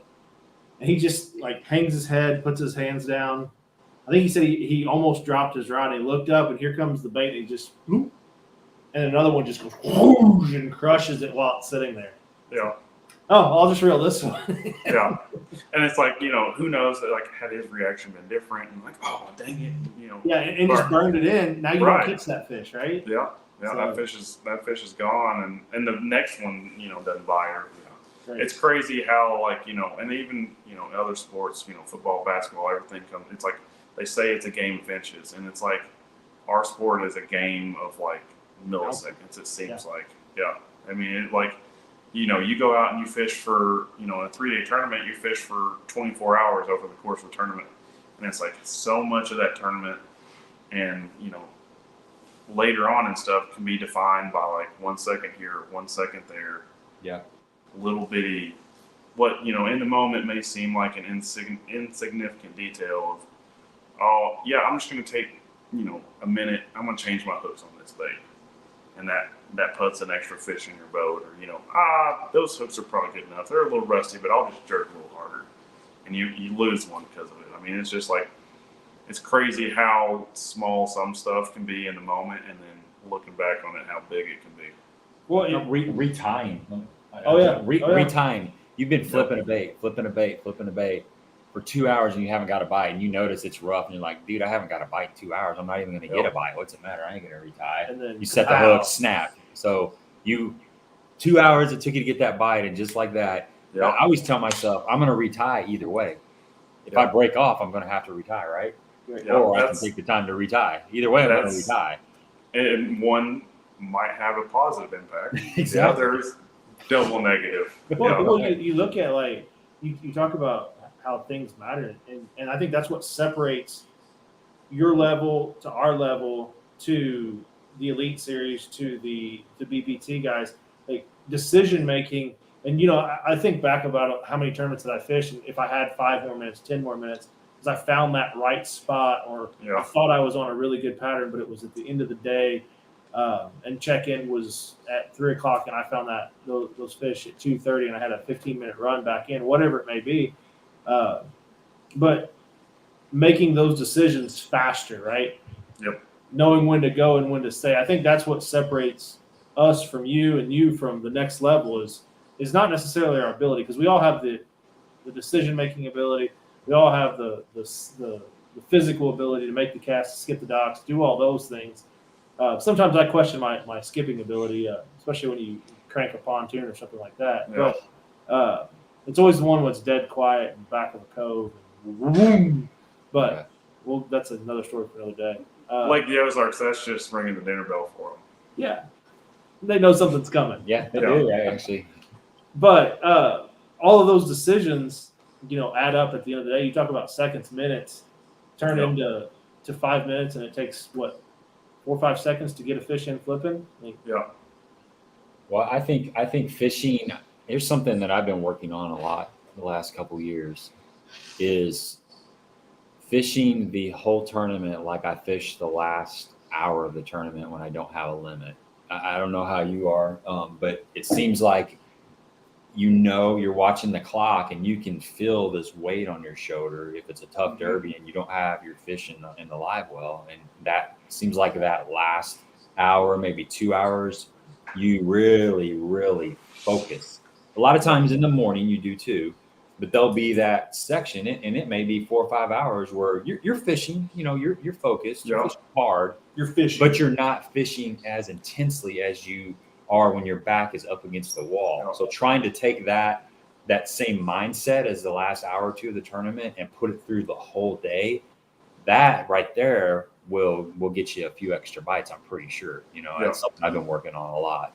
Oh yeah, and you got to train for that too. That's super taxing, right? Like it is. If you're that intensely focused, especially like if you're flipping and you're making super accurate casts and you're doing that all day long, like anybody can bomb a frog across the mat and wind it in, or a plopper down a bank. But are you making that plopper cast that far from the dock or that far from the dock? Yeah, right. There's your difference, right? Like you're going through the motion. But now, did you notice that there was a blowhole in that mat or that dock? I was that far away, and the last 4 bites that I got, I was 3 inches from it, where it was. Or if your mind is wandering, you are mindlessly throwing the frog or whatever, and the fish blows up on it. Maybe you're going to do a little weenie set to the side, or you jerk too quick. You jerk too quick. Where if you were really focused, you're going to drop that rod and wait a second and then just hammer them. That's. That little stuff like that, that's a big frog fishing. That's it. I think you picked up on that. It's like I high stick everything now. Yeah, that way I don't have when I'm mindless.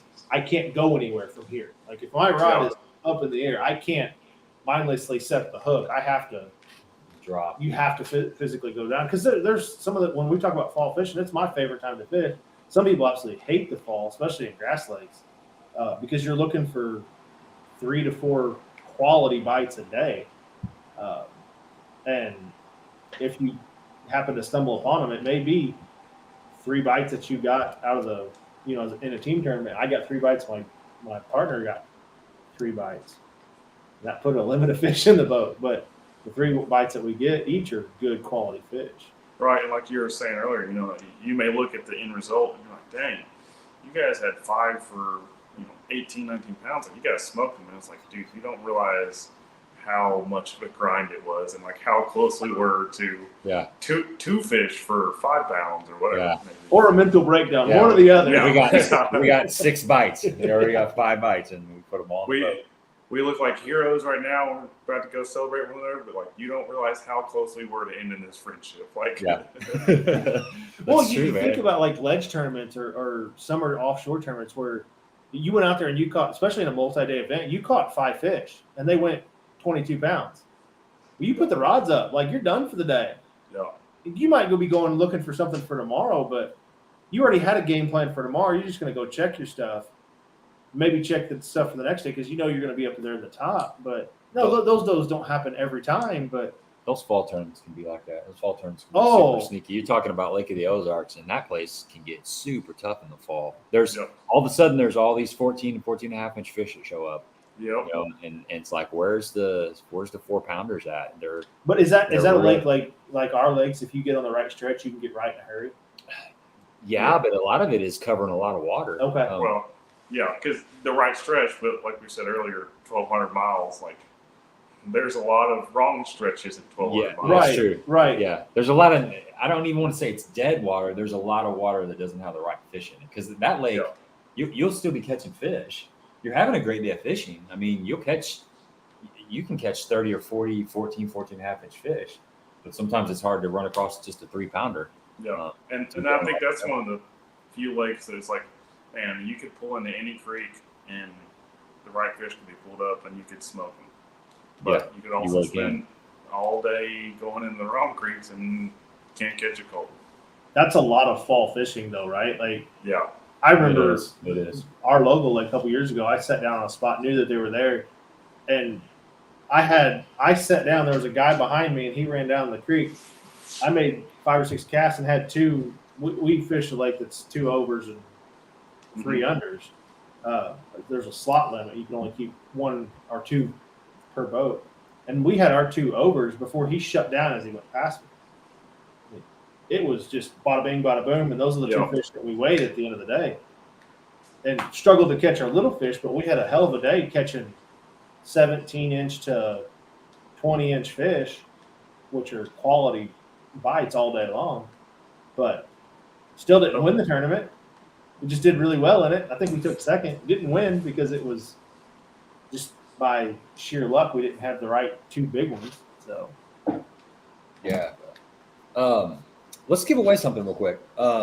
So all the times that you've been out there, doing your CMAP stuff, you talked about the Dirt Devil and the really shallow running motors. You got back into some really shallow stuff. Did you ever run across any Sasquatch stuff? Like hear any noises, any footprints, any squatchy stuff? Or do you know anybody that's got any kind of Sasquatch stories? There was one guy. He was mapping up. I think it was pretty trailer parky, and this guy come out. So it said CMAP survey on the side of our boat, and this guy, I think he may have been related to a Sasquatch, but he came out and he said, "Hey, what's that stand for? Cooking meth and potatoes?" And that's what he thought that CMAP stood for. But I've been back in some places where I'm like, I'm not seeing a person back here. If I see anything, it's something that hadn't been seen in a while. It's a Squatch. It's a Squatch.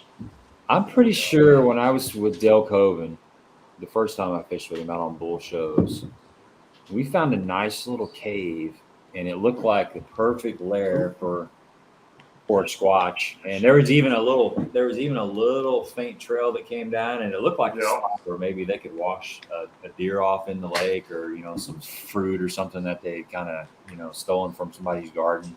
Yeah. Now I did have so my dad, he loves night fishing. I can't really say the same thing about myself, but he'd always talk me into going. And one morning we're night fishing and fishing down this bank, and I swore it was a Sasquatch up on the bank and throwing a rock in front of us or something, trying to scare us away. But it ended up being a beaver, slapping the water. But in my youth, that was probably 13, 14 years old. I'm thinking, oh my God, here we go. This is the end. Sasquatch is throwing rocks. We're done for. Yeah, and they can throw some rocks too, like some basketball or beach ball size rocks. Heck yeah. Yeah, well, you never know. Winner. We do. We got a winner. That was like I walked in the room. That was super quick. So, congratulations, Brad.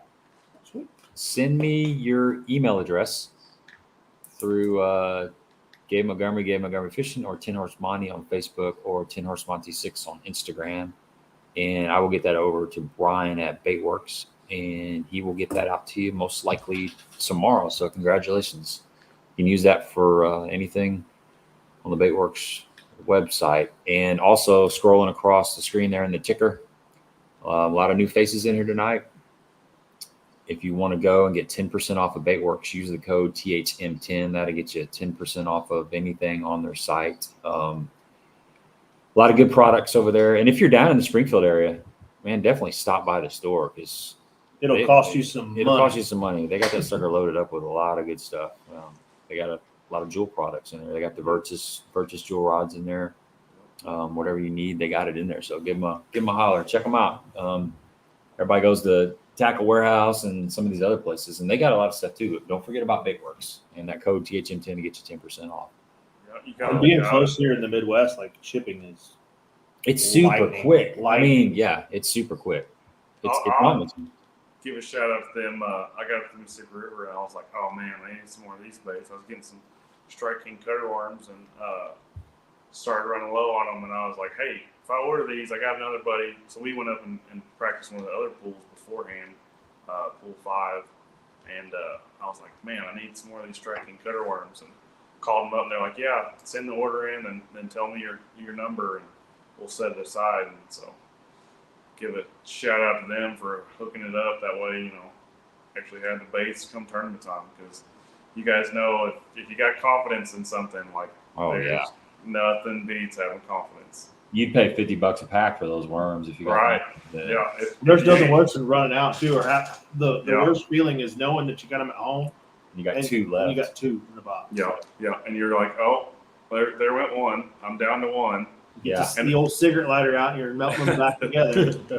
And up there, you're getting piked about every other fish. So you're like, a pack of worms is about 3 bass worth because you got to weed through the pike if you're going to catch them. Yeah, I was nervous. There was a couple years that there was I guess it usually was the Illini trail that went up there for the BFL regional, and we had fished a couple of Illini tournaments. We never went all the way through the season. But I was worried that we were going to go up there in the fall. They say the pike up there are lousy on a frog. Like, you can go through hundreds of dollars in a day on a frog with pike. Yeah. Those and the bowfin, grinnell, or shoe pick, as our southern friends like to call them. Yeah. What are they? Shoe pick. CHOUPIC. I've never heard that one. I've heard dogfish. Down at the Chaffalot Basin, they had signs up down there. That's a grinnell? A grinnell, yep. Grinnell, mudfish, dogfish, yep. Shoe pick. That's like my favorite fish name, fish slang, whatever. Yeah. They're mean too, golly. Oh yeah. Yeah. They wake up with a bad attitude. We have there's a little lake around here that's got the pickerel. The grass, we call them grass pike. They're smaller, but man, they'll slice your chatterbait off. Yeah. You typically, when they're biting, you'll lose a couple chatterbaits. Well, in that same lake, there's a bunch of grinnell in there. There is. And I remember I was up on the very north end of this lake in the spring, and there was some bedding bass, but not a ton. Usually they bed in the lily pads where you can't get to them. But I saw a bed, and I saw a bait ball. Fry got her. Here we go. Flipped up there. This freaking 15-pound grinnell just comes out. They're mean, man. That wasn't the right bait. They roll. They roll like an alligator. Oh, I know. They just roll. It's awful. Yeah. Awful. And then you get them up to the side of the boat, and you're like, what am I going to do with it now? Yeah. They got some pretty. They got jump. They're like a pit bull. Well, so they're close to the snakehead, and I caught one up there at Mississippi River, and I had to get a pair of pliers just to get its mouth opened up. It's like the jaw power on those things was impressive. Yeah, that's a crazy. I remember I caught a really big grinnell at the same place. It was when I first started fishing hollow body swim baits, like a 5-inch swim bait, and it was one of those perfect bites where it came out of the lily pads and grabbed it, and then as soon as it bit, I set the hook and all hell broke loose. It was one that went straight up to the top and just started rolling, and I was just glad to get it. I was glad to get my stuff back. Sometimes it's fun to catch fish like a gar. You're like, oh cool, there's a gar. I'm gonna go catch a gar, and then you hook it, and then you're like, wait a minute, I gotta deal with this muskie. Yeah. Muskie are the same way. We got a lake over here that's got world class muskie. It's got some 48, 50-inch muskie. and they're awesome to fight. But when you get them up to the side of the boat, you're like, okay, I don't know what to do. It's not a big catfish is the same way. You know, you catch my bass net is not fitting this 15-inch fish in. Yeah, and then you don't want to. You're kind of scared to commit to grab it. Well, we're not as bass anglers. You know, we're not used to handling that fish, right? Right. I'm not a catfish guy. I'm not a muskie guy. I definitely am not a grinnell guy. Like, they're all fun to catch and fight, but it's usually like, oh crap, what am I going to do now? Yeah. I don't know how many muskie I've pulled up where their buddies caught them or I've caught them, and I come back and I'm like, I'm bloody everywhere. Look down at your hands. Yeah. If you grab them under the gill, you caught the wrong plate, and I sliced all 4 fingers one day picking one up.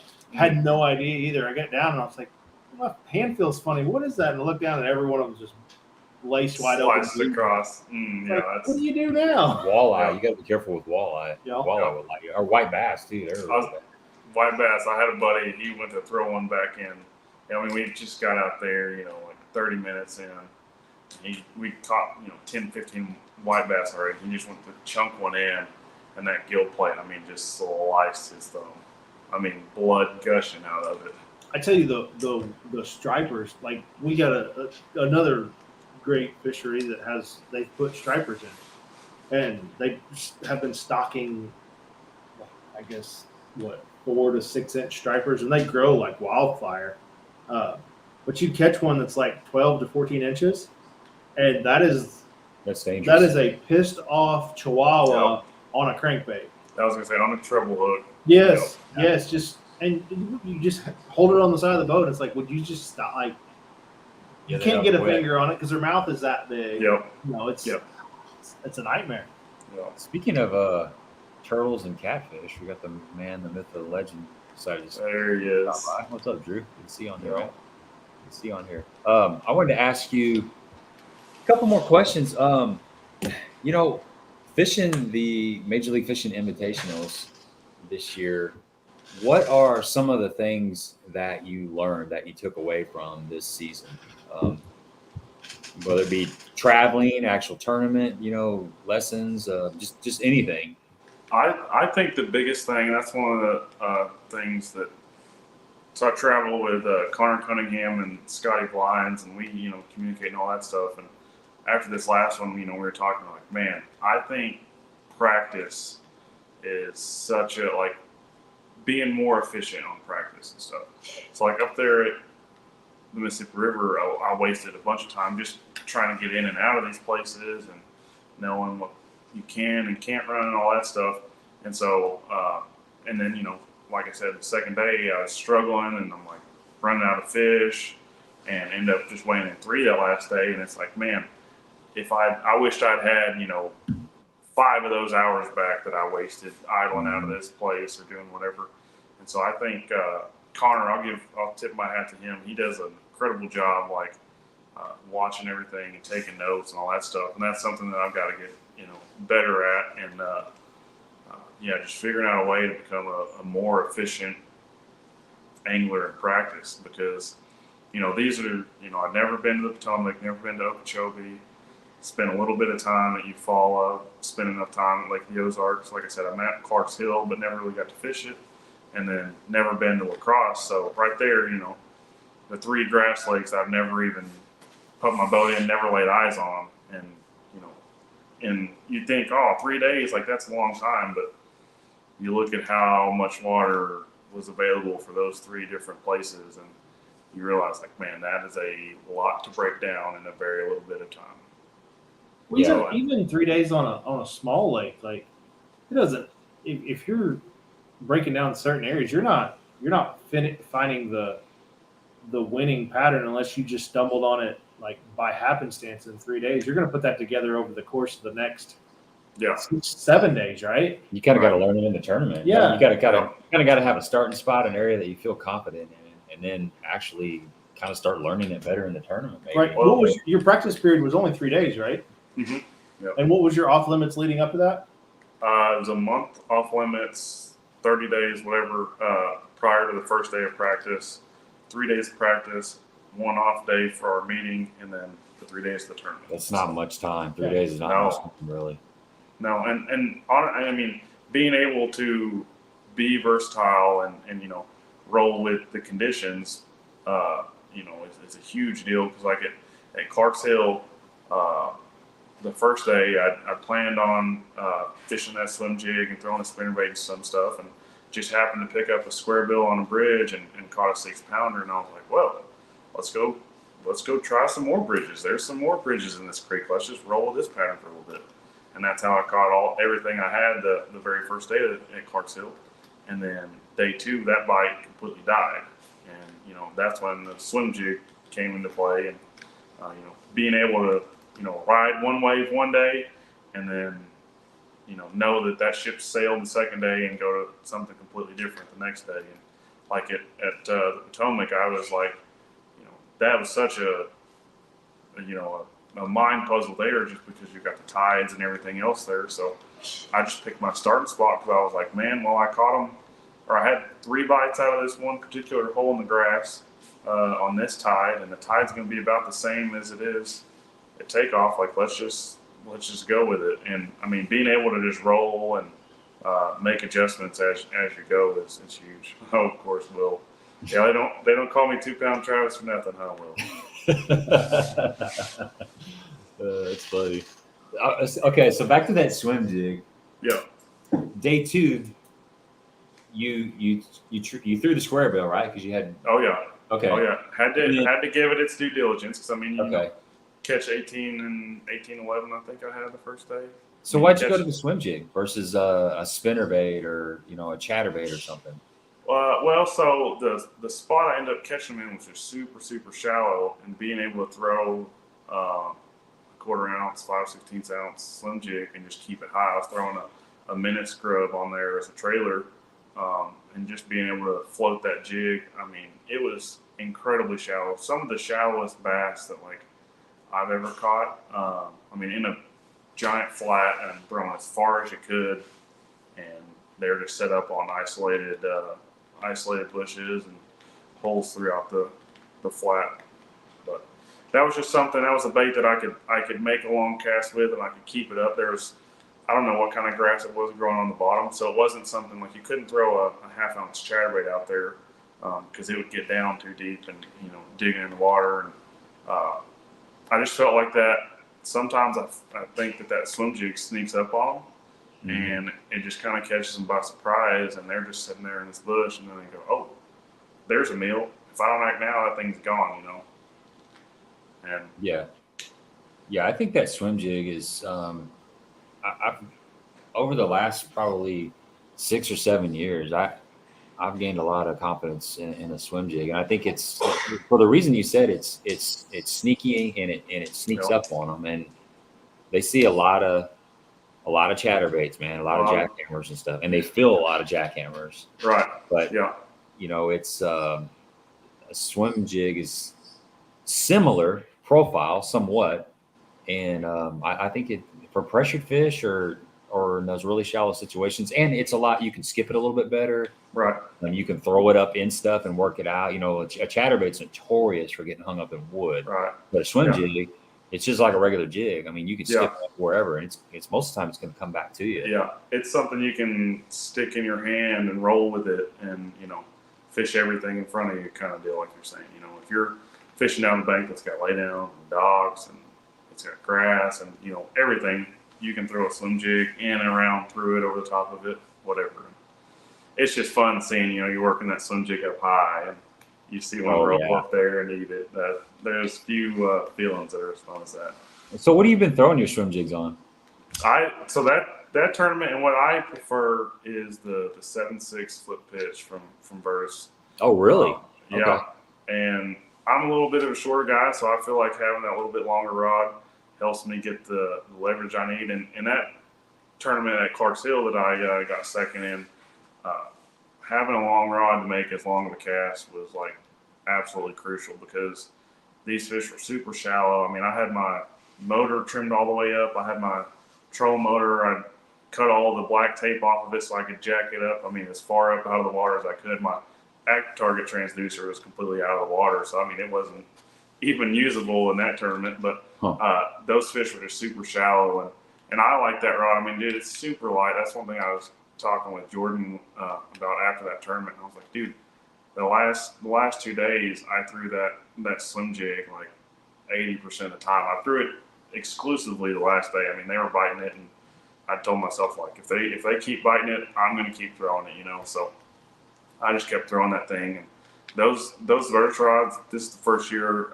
using those. Man, they're so light and sensitive that I mean, I spent 8, 9 hours, whatever that day was, just throwing that swim jig. And other rods you might get a little like worn down or whatever, but the lightness of that rod and the sensitivity of it. I mean, I was a little sad I didn't win it, so I didn't get to go back out there the next day and do it day 5 with Jody and Rob and the crew. Yeah, that would have been cool. Yeah, I've got the first Virtus rod that I got was the 7'2" swim jig rod. Yeah. And when I fished with Dell, I got to play around with a lot of his Virtus rods on the deck of his boat. And that rod, like you said, the thing that impressed me the most about that rod, or one of the things, was how light it was, how well balanced it was, and how sensitive it was. I've talked about this before on the stream in some of my videos. I still have problems missing fish. I missed a couple fish on that swim jig rod.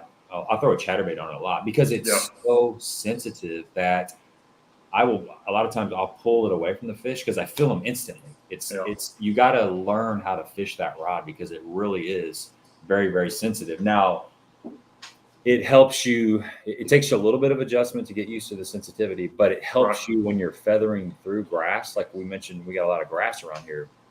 I can feel I can feel the stalks of grass a lot better. Grass versus a bass or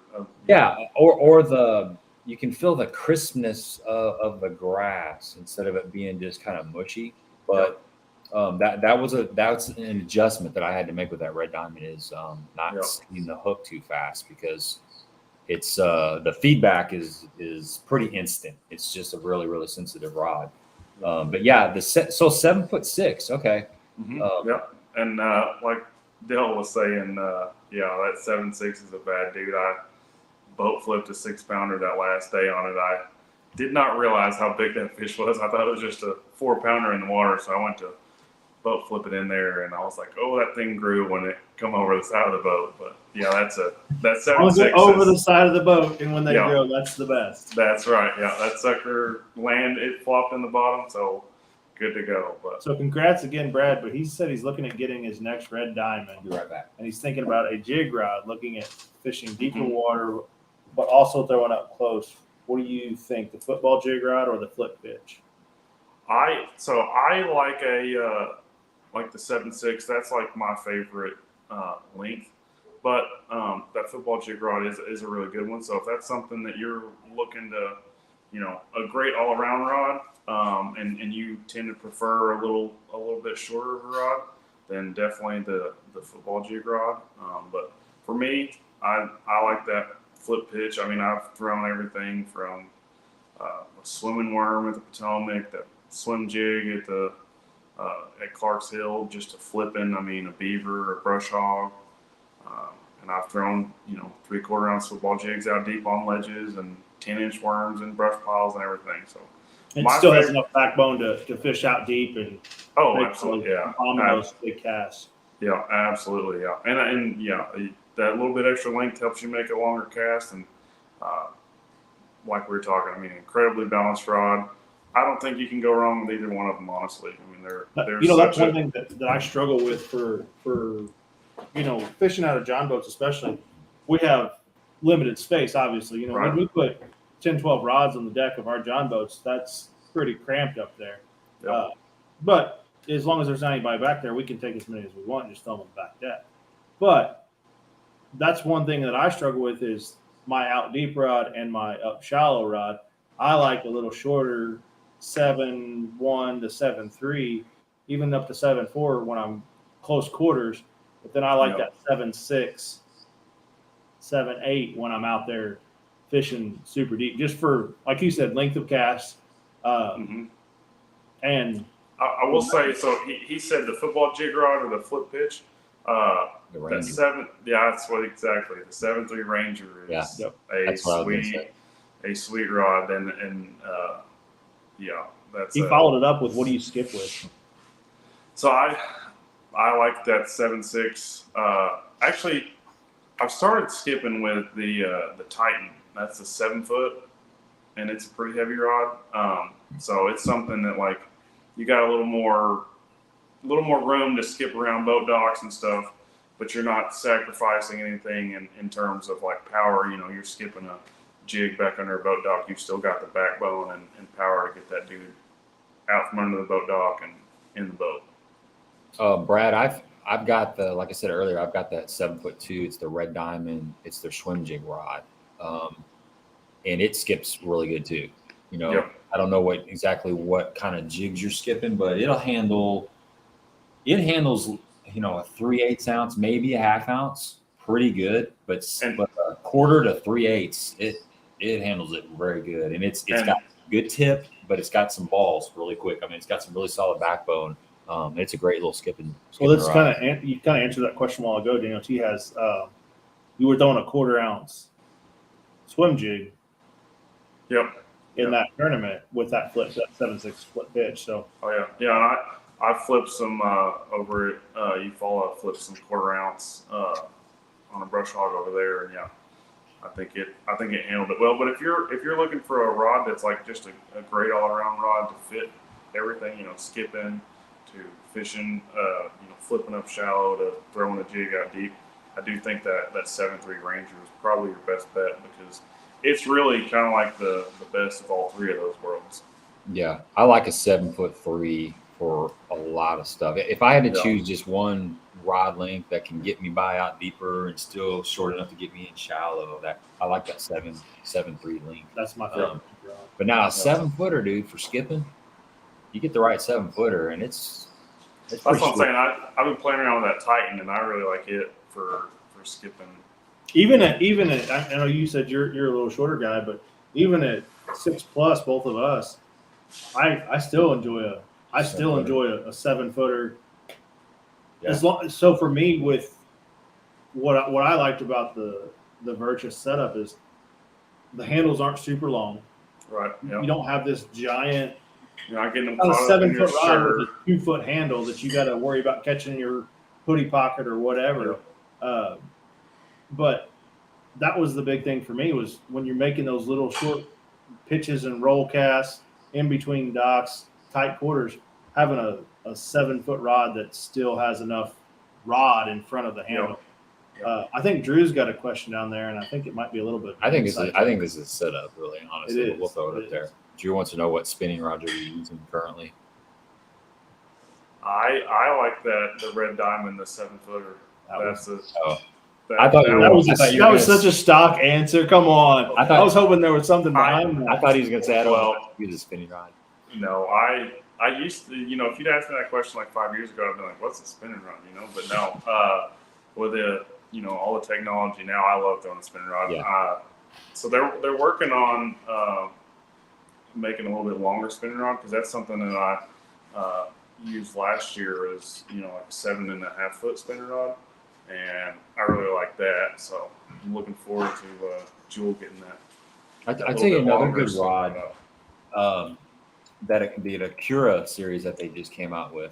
That I do have that one, the 7.2 spinning rod. That's a good one. Yes, a good all around. Yeah, it is. It handles good. It's you know, medium heavy, but they have a 7'3" that's a medium heavy, and that dude is a killer chatterbait rod. I don't know if you've had a chance to throw that yet, but if you get a chance, pick it up. It's I've been throwing it around a lot, and I love it. It's got the Acura is a little bit softer, than the Red Diamond and the Blue Diamond. Mm-hmm. So when you get into those baits that need to load up a little bit, like your underspins and your small swim baits and stuff, you want a softer, slower action rod. That's the Acura. I mean, it's just a little bit slower rod, but for a chatterbait, that 7'3" medium heavy that they came out with, it's a pretty sweet rod. I mean, I've really got to throw that around last couple months. I've been using in that same Akira series that the 7.3, the big worm rod.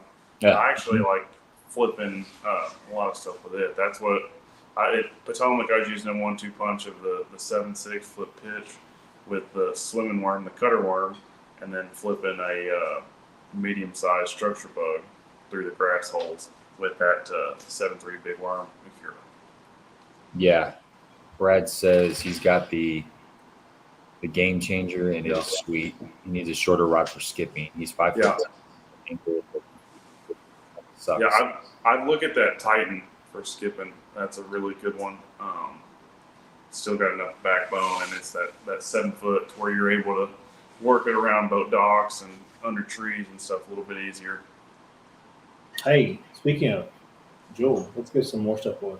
Yeah, let's give some more. So you had a trivia question for the Jewel giveaway. You want to throw that? Well, hold on, before we go there, let's give them like the rules when they win this. Like you got to buy it now, right? That's right. You got the $75 code has a 6-day expiration date, possibly. So you want to use this within 6 days if you are the winner. And it's $75 off on anything, like you guys were saying earlier. You know, if you want to get a vertex rod, that's a good down payment. You want to stock up on some Pee Wee HD jigs, another great way to do it. I mean, they've got a bunch of stuff. If you're into night fishing like my dad, he'd load up on the Jolt, night blades and all that stuff. And you've got coming up the we've said, the fall fishing, so the scope spin or whatever they renamed it. The live sonar, spin. The live spin. Yeah, I still call it the scope spin. I know. My brain can't get over that. The live spin. That's another one that's about to start coming back into play. Yeah, I like their swim bait heads. With the wire guard, the resin head. Yeah, the resin heads. Yeah. Yeah, they got a lot of pretty good products. All right, let's hear the trivia question. I'm ready for this one. So the trivia question, you got to get within a pound. What is the cumulative weight that I weighed in over the 6 Tackle Warehouse Invitational tournaments? Within a pound. Within a pound. Yep. Okay. Plus or minus a pound. We'll see if they get it. If they don't get it quick enough, we may have to open it up more. Oh, these folks. Surely somebody will get it pretty quick. These folks are Google machines right now. We're gonna make that work. It's out there, so who's fastest on the calculator? Exactly. Get those iPhones working. Androids. You can tell that everybody's Googling because nobody's guessed yet. No one's typing. We got our first guess from Josh. Nope, that's not it. Mm-mm. That was man. That's not it, but he's a little bit off. Wow. Yeah. He does not think highly of me, I guess. What's your plans next year? You gonna fish the same circuit again, or do you know? It's 60. I'm gonna fish the invitationals again next year. They haven't released the full schedule. They teased a couple of lakes to us, so I'm looking forward to getting the full schedule of it out there and going again. I mean, like I mentioned earlier, had 3 really good tournaments. Had a second place at Clarks Hill, a top 20 at Eufaula, and got a check at the Potomac, which after my practice, I thought, man, if I can catch 2 limits in 2 days, that would be a miracle. But had 3 good tournaments, then I had 3 absolute bomb tournaments. I mean, after the first day at Clarks Hill, they were putting a live camera in my boat. Marty Stone called me, and he was telling me about how his first pro tournament started. And he said a quote that kind of stuck with me. He said, I wasn't dead last, but he said I was pretty close next door neighbors to him. And that's how my tournament went at Okeechobee, and then Lake of the Ozarks I had a triple digit, and then this past one at Mississippi River had another triple digit. So that Lake of the Ozarks, that kind of, I mean, you had to have some confidence going into that, right? Oh, I definitely did. Yeah, I was looking forward to that one. And then I tried the sight fishing for the first 2 days, and I kind of wrote it off. I thought it wasn't going to play as much as it was. And that day that we had our off day, I mean, it was super hot and just a ton of fish moved up then. And I missed the boat big time on that one. So that's one of those that, like, yeah, you look back on that and that one hurt for sure, being the closest one to home and having history on it and all that. Yeah, it's kind of, when the schedule came out, kind of had that one circled, like, okay, here we go, this ought to be good, and then drop the ball on it. And that's what, in that field, that you can't stumble, you can't have, a mediocre day or whatever.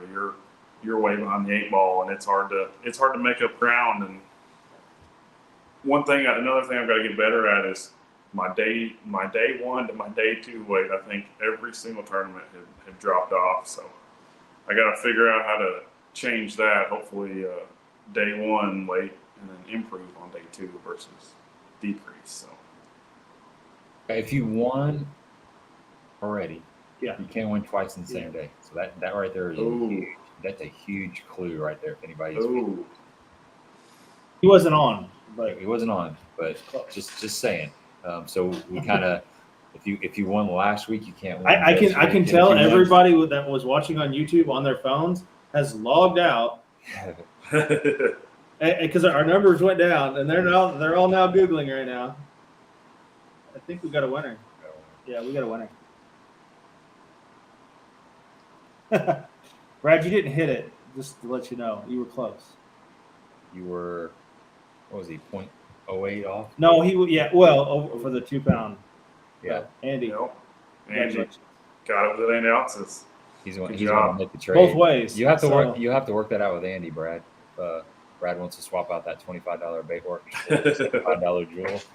You guys can work that out. I'm not getting in the middle of that. Well, hey, and just so we're no fact checkers, this number came from Travis. So. Yep. I double checked it before he came on here. Yep. He came up twice on it to me this afternoon. So congratulations, Andy. Good job. Quick on the fingers. Yeah, quick on the fingers. A lot of addition. So that's going to be sent through email. Is that how we're doing that? I can send that code to you, and then you can forward it on to him, or you can message me or whatever.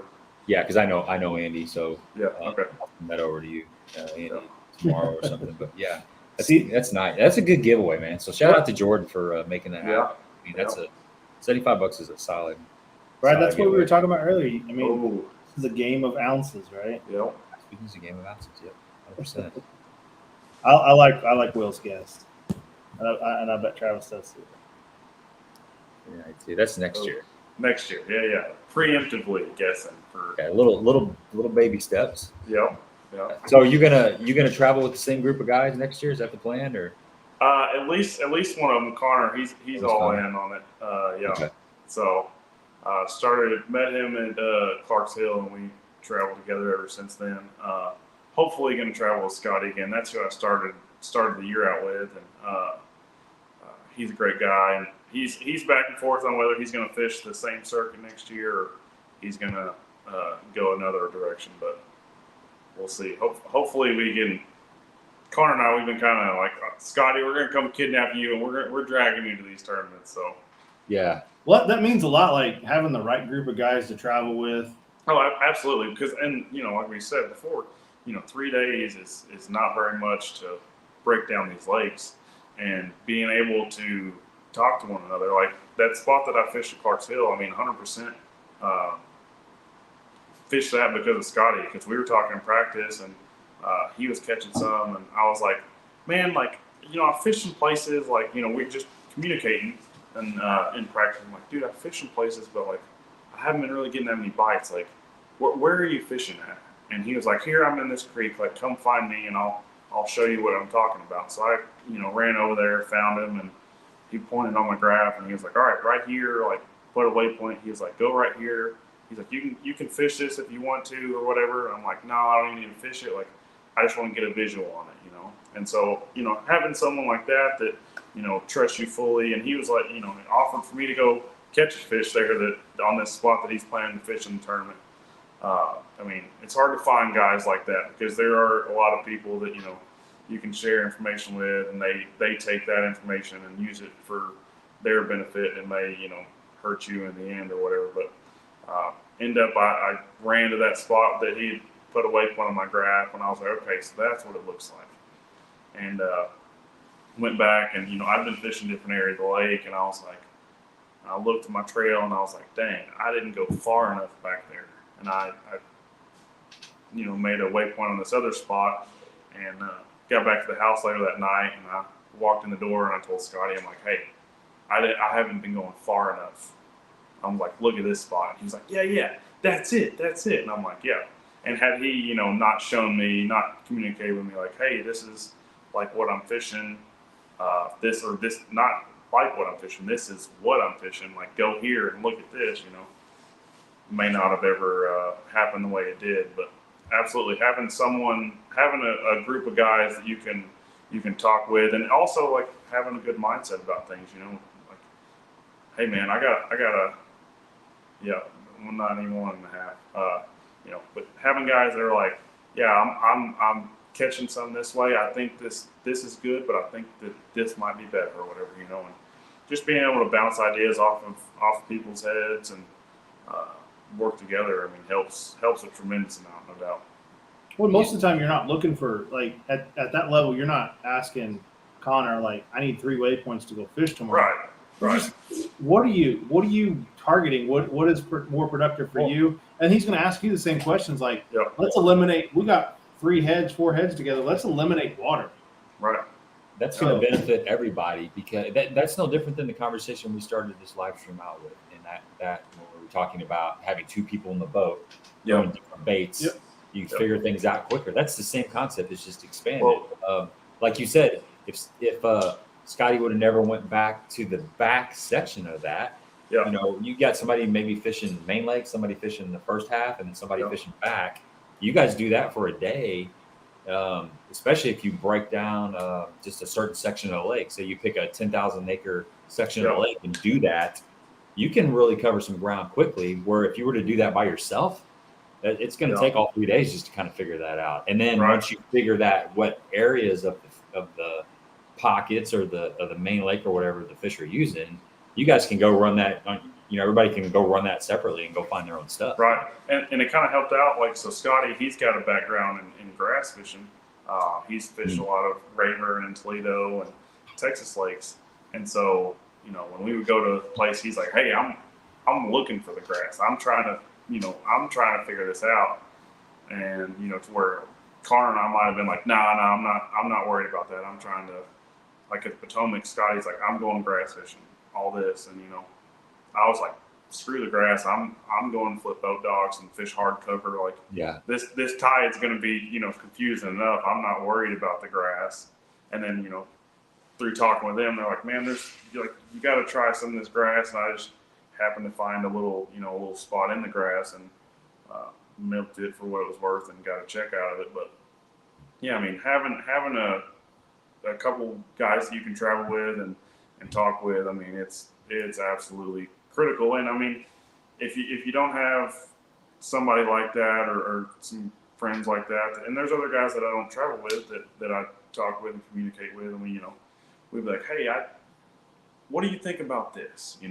And some of this stuff, I may never think of, or the other person may never think of, and they're like, actually, now that you say that, like, I had my biggest bite doing this, and I just thought it was because of this, but maybe it's this particular, structure they're on instead of, I just thought it was this spot, so.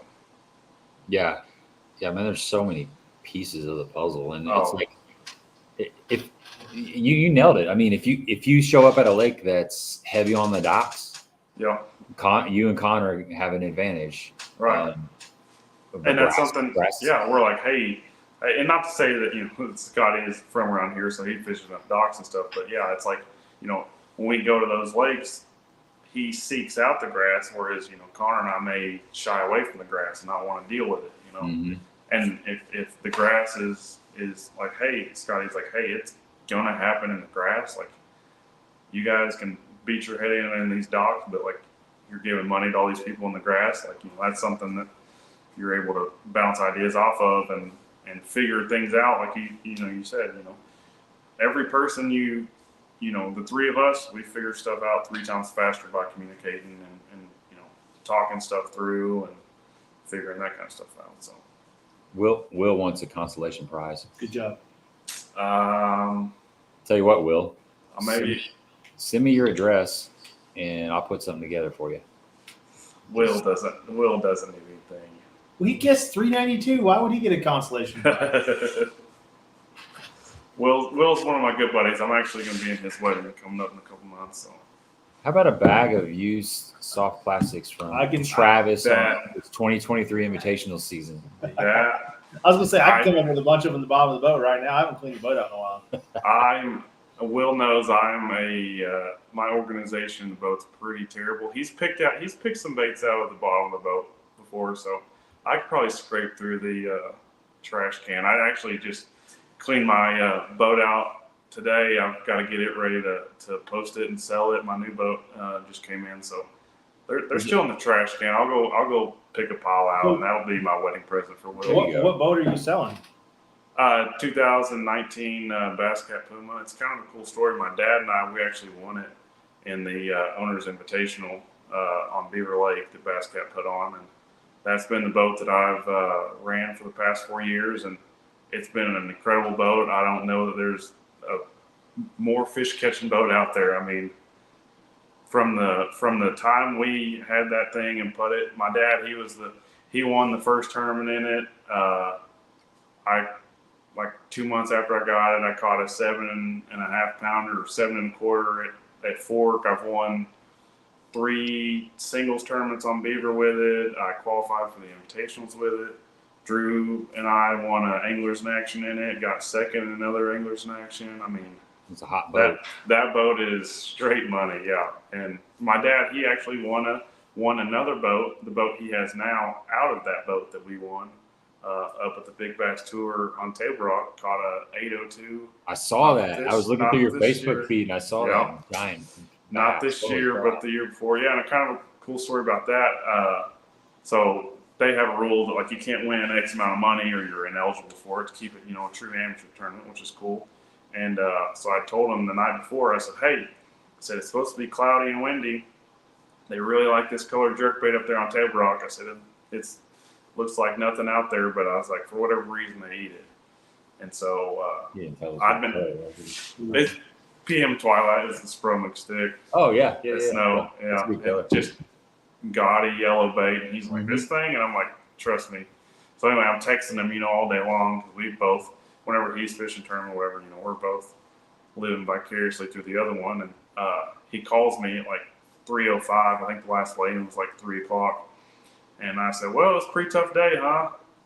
And he's like, no, not really. And I'm like, well, I didn't see any wave fish. And he was like, well, I caught an 802. And I was like, what? I'm like, you're kidding me on Table Rock? No way. And put my phone on speakerphone. And I'm like, updating the results, and it doesn't say anything. And I'm like, you're kidding with me. And it finally updates the latest one. And I was like, oh my gosh. I was like, you really did catch an 8-pounder. So. That is a giant. But fish of a lifetime, and caught it in the perfect tournament to catch it in when you're fishing for a boat. So that was a jerkbait fish? Yep, jerkbait fish. He's like, I thought I was hung up, and then it started pulling, and I knew, nope, I've got a big one on. And so anyway, going back, that boat has been a certified fish catcher. So Josh says it's on sale, and you're taking all kinds of lowball offers. Oh yeah, absolutely. Low ball's the only thing. Only bunch of tire kickers is what I'm looking forward to. Yeah. And you want to take them all for a ride out there on the lake? Yeah, absolutely. Yeah, you guys want to go ride in the fish catching boat? Maybe rub some of the good luck off of it. Yeah. Will says he just wants his slime cutters. He wants a cut of the money of the winnings. Is what he wants. He probably does. No, Will's bad to borrow my line cutters. Yeah. I'll let him borrow. So he practiced with me in the Toyotas last year, and he actually, shout out to him, almost won the one at Truman last year. Got second in that one, but we're trying to barter. He's trying to barter a Baitworks card for a boat. I don't know. I have to cough up a little more than that. Well, when are you posting it?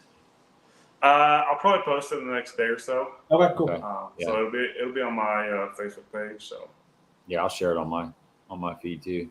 I appreciate it. Parker says, when you coming back to Joe Bass and Booger Bass? Man, whenever I can. I feel kind of bad this year that everybody around here has been posting all these fish and good times at Table Rock and Beaver and stuff. And I've been gone away on the road pretty much all year long. It seems like, I mean, we come back and gone for another 2 weeks, whatever. But as soon as I can fit one in the schedule, I'll be there because I'm addicted to this tournament deal. This is worse than any kind of drug. My dad, he introduced me to this at a young age, and it's been all in ever since then. Yeah, and the more time you're out there, the more you do it, the better you get. That whole decision-making process that we've been talking about, that comes from being up in it and just it's. I mean, there's stuff that hopefully some people learn from this show tonight and everything, but hopefully, none of that stuff compares to time on the water. Time on the water is the ultimate thing. You may learn a tip or a trick or something from this show, but putting your boat in on the water, standing on the edge of the water on the bank, hopping in the back of somebody's boat, I mean, that's all irreplaceable to the fishing deal. Yeah, well said, man. Let's wrap it up on that. I had a whole bunch of questions to ask you, but we just got to talking, and that's the way I like it. I love it when we've got stuff written down and we only touch on 2 of the things of the 30 things that we have written down. So that means that you got to come back on sometime in the future. Absolutely. We got to expand this discussion. It was awesome hanging out with you. It's great to meet you. I've heard your name from Jordan and Gail. We've talked before at Table Rock, but I guess you don't remember the little guys like me. Yeah, no. I was probably so tired, man. I was probably so tired. I'll agree. I'll admit that, yeah. And I'm bad with that stuff too, man. I really am. Just so popular, you just don't know who you're talking about. He was over there just signing autographs, babies. That's what it was. Women were pulling the shirt up and I was signing. Yeah, exactly. Hey, Mr. Tin Horse Monty. Nice to meet you, sir. That's me. Can I shake your hand? Don't worry. I got to pay to get in. Like this is. I don't know. This, I got to pay to be on. Oh, there's a charge. Yeah, cover charge just to get in, huh? Yeah, that's because I'm trying to pay my mortgage off on my new house. That's the only reason. Hey, where can everybody follow you at, Travis? I'm on Facebook and Instagram, Travis Harriman. And I just started up. I know we talked about it earlier. I just started up a guide service and electronics classes and like boat installation stuff, and that's Hooked on Harriman. That's on Facebook and Instagram. So okay. If you guys want to take a fishing trip around one of the lakes here, or feel like you've got all the technology but just want to know some of the tips and tricks or some of the settings stuff, how I prefer to do things on the electronics, hit me up on there and we'll get a trip going. And everybody wants to catch more fish, and everybody's got their own opinion on electronics and stuff, and I think it's all fantastic because if it gets one kid in fishing, or one person, one adult, like get some extra person in there. One of my buddies, the first time we went out with it, he said, he's like, dude, I love this technology. It just elevates your underwater understanding. And I feel like that's just like a great way how to say it, because in years past, before this technology, you may be fishing the brush pile, or you think you're fishing the brush pile, and you're 40 feet off of it, and you're like, man, this offshore fishing, that's for the birds, Mm-hmm. But now with all this cool technology, I mean, if there's a brush pile down there, if a fish is following your bait and all that stuff. So it's all cool. I really enjoy it. It's helped my career being able to utilize that technology. So if you guys want to learn more about it and fine tune the craft, hit me up on Facebook or Instagram. What's your lakes that you go to? Starting right now, like Beaver and Table Rock, but I mean, okay. I've got 25,000 miles on the truck this year, so I ain't afraid to hop in the seat and rolling around. So and that's money well spent when you hire somebody to take you out that knows electronics. You can cut years of time on the water off in one day, like a one good solid trip with somebody that knows what they're doing. It pays off for sure. So, unfortunately, like my whole thing was I learned it all on my own, installed it all on my own, trial by fire, right? Like we were both the same way. There's something to be said about doing it that way. But also cutting that curve for like now where I'm at in my fishing career, I don't get to fish as much. If I had to start from square one today, I would gladly pay someone to get me up to speed. Or it's just having your stuff set up properly. properly. Right. That's a lot of it. You hear a lot of Yeah. people that they're like, I'm not seeing what you're seeing. Well, yeah, I hopped in the boat with a guy just to give an example. He's like, "Hey man, are you pretty good with this?" And I was like, "I mean, I feel like I am," but I was like, "What do you got?" And he's like, "I can't see my jerk bait. I can't see my stick bait." I'm like, "Well, let me see." And he had his range set on like 100 feet out and 80 feet deep. And I was like, Wow.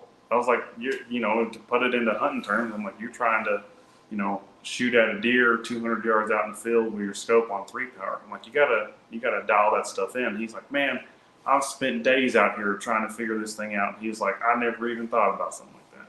So it's, you know, it's some stuff that's like as simple as that, you know, that, you know, a little encouragement or, you know, assistance getting the right, you know, stuff dialed in, you know, it can make all the difference. It can turn a good day into a great day, or it can turn a bad day into a really good one. So, and I tell you what, here's another thing. We'll wrap up on this, but when you are out scanning offshore and you're learning how to do this, and we're all learning, we're all students.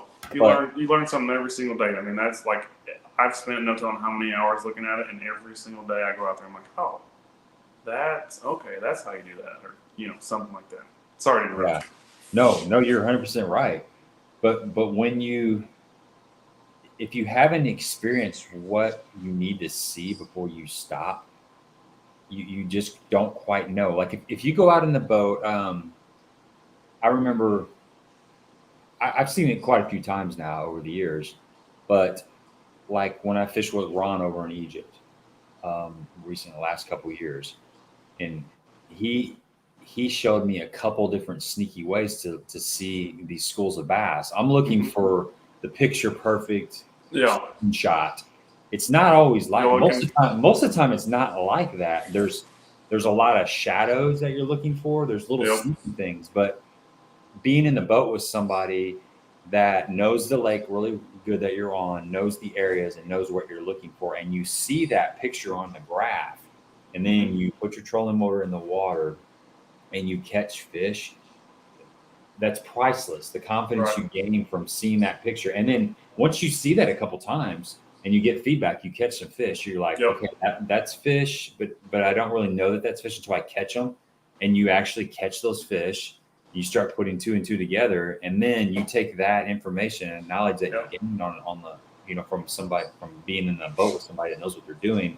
You go out on your own, and the first couple times you find that, it's such a good feeling. You have 100% confidence that what you're looking at is fish. They're set up on the bottom and they are going to bite. And then you get instant feedback. You're like, that right there is priceless. Yeah, it's neat. You know, when you idle over something, you see them on your down scan or your side scan, you make the waypoint, you shut the big motor off, you drop the trolling motor, and you're like, they're right up there, and I'm about to catch them. Yeah, it's like on. That is like you said, that feeling's priceless. And whether that's a brush pile, a tree, a ledge, whatever, you know, a school of fish on shad, whatever. Yeah, that's when it's like, and that's why we've got, you know, the best Vertus rods, we got the best Jewel swim bait heads, we got the best fluorocarbon, best swim baits, best jigs, best everything. You know, we do all this to catch more fish, and this technology is just another avenue. It's just another tool. I mean, everything on a fishing boat, you know, your 4-stroke motors, your spot lock trolling motors, everything is a tool, and the bass is just the end product. So tying it all together, like you said, is a cool feeling, and being able to replicate that is, that's what it's all about. It's a drug that you just can't get rid of. Yeah, absolutely. Well said, Travis. Well said. Let's wrap this up, man. Thanks for everybody that hung out with us. It was a great stream. Tons and tons of good, valuable information. Go check out Jewel Bait Company. Check out the Vertus rods if you're looking for an American-made rod. The Acura series actually gives back some of the proceeds to the Autism Society, which is really nice. And I've been down there. JB and I made a trip down there. We got to see the people actually making these rods. It's just normal Joe's making them, and you know, right there in the factory. So it's pretty cool. That's definitely the coolest part. You know, whenever I joined with them, I mean, they're like, "Hey, come over to the factory, tour the factory, meet the people." Like, meet the rod that you're holding in your hand. Like, yeah, I went through this guy and this quality control check, went through this girl and this quality control check. Like, yeah, it's pretty cool to see all of it come together. Yeah, good stuff. And like we said, good luck the rest of the year. THM10 at Baitworks, get you 10% off. And Good luck next year. Good luck next year. We're gonna have you back, man. It's not gonna be long. Be less than 6 months, man. So we gotta go through some more of this stuff. Yeah, sounds good. All right, everybody on here, same time, same place next week, and good luck out there in the water. Tight line.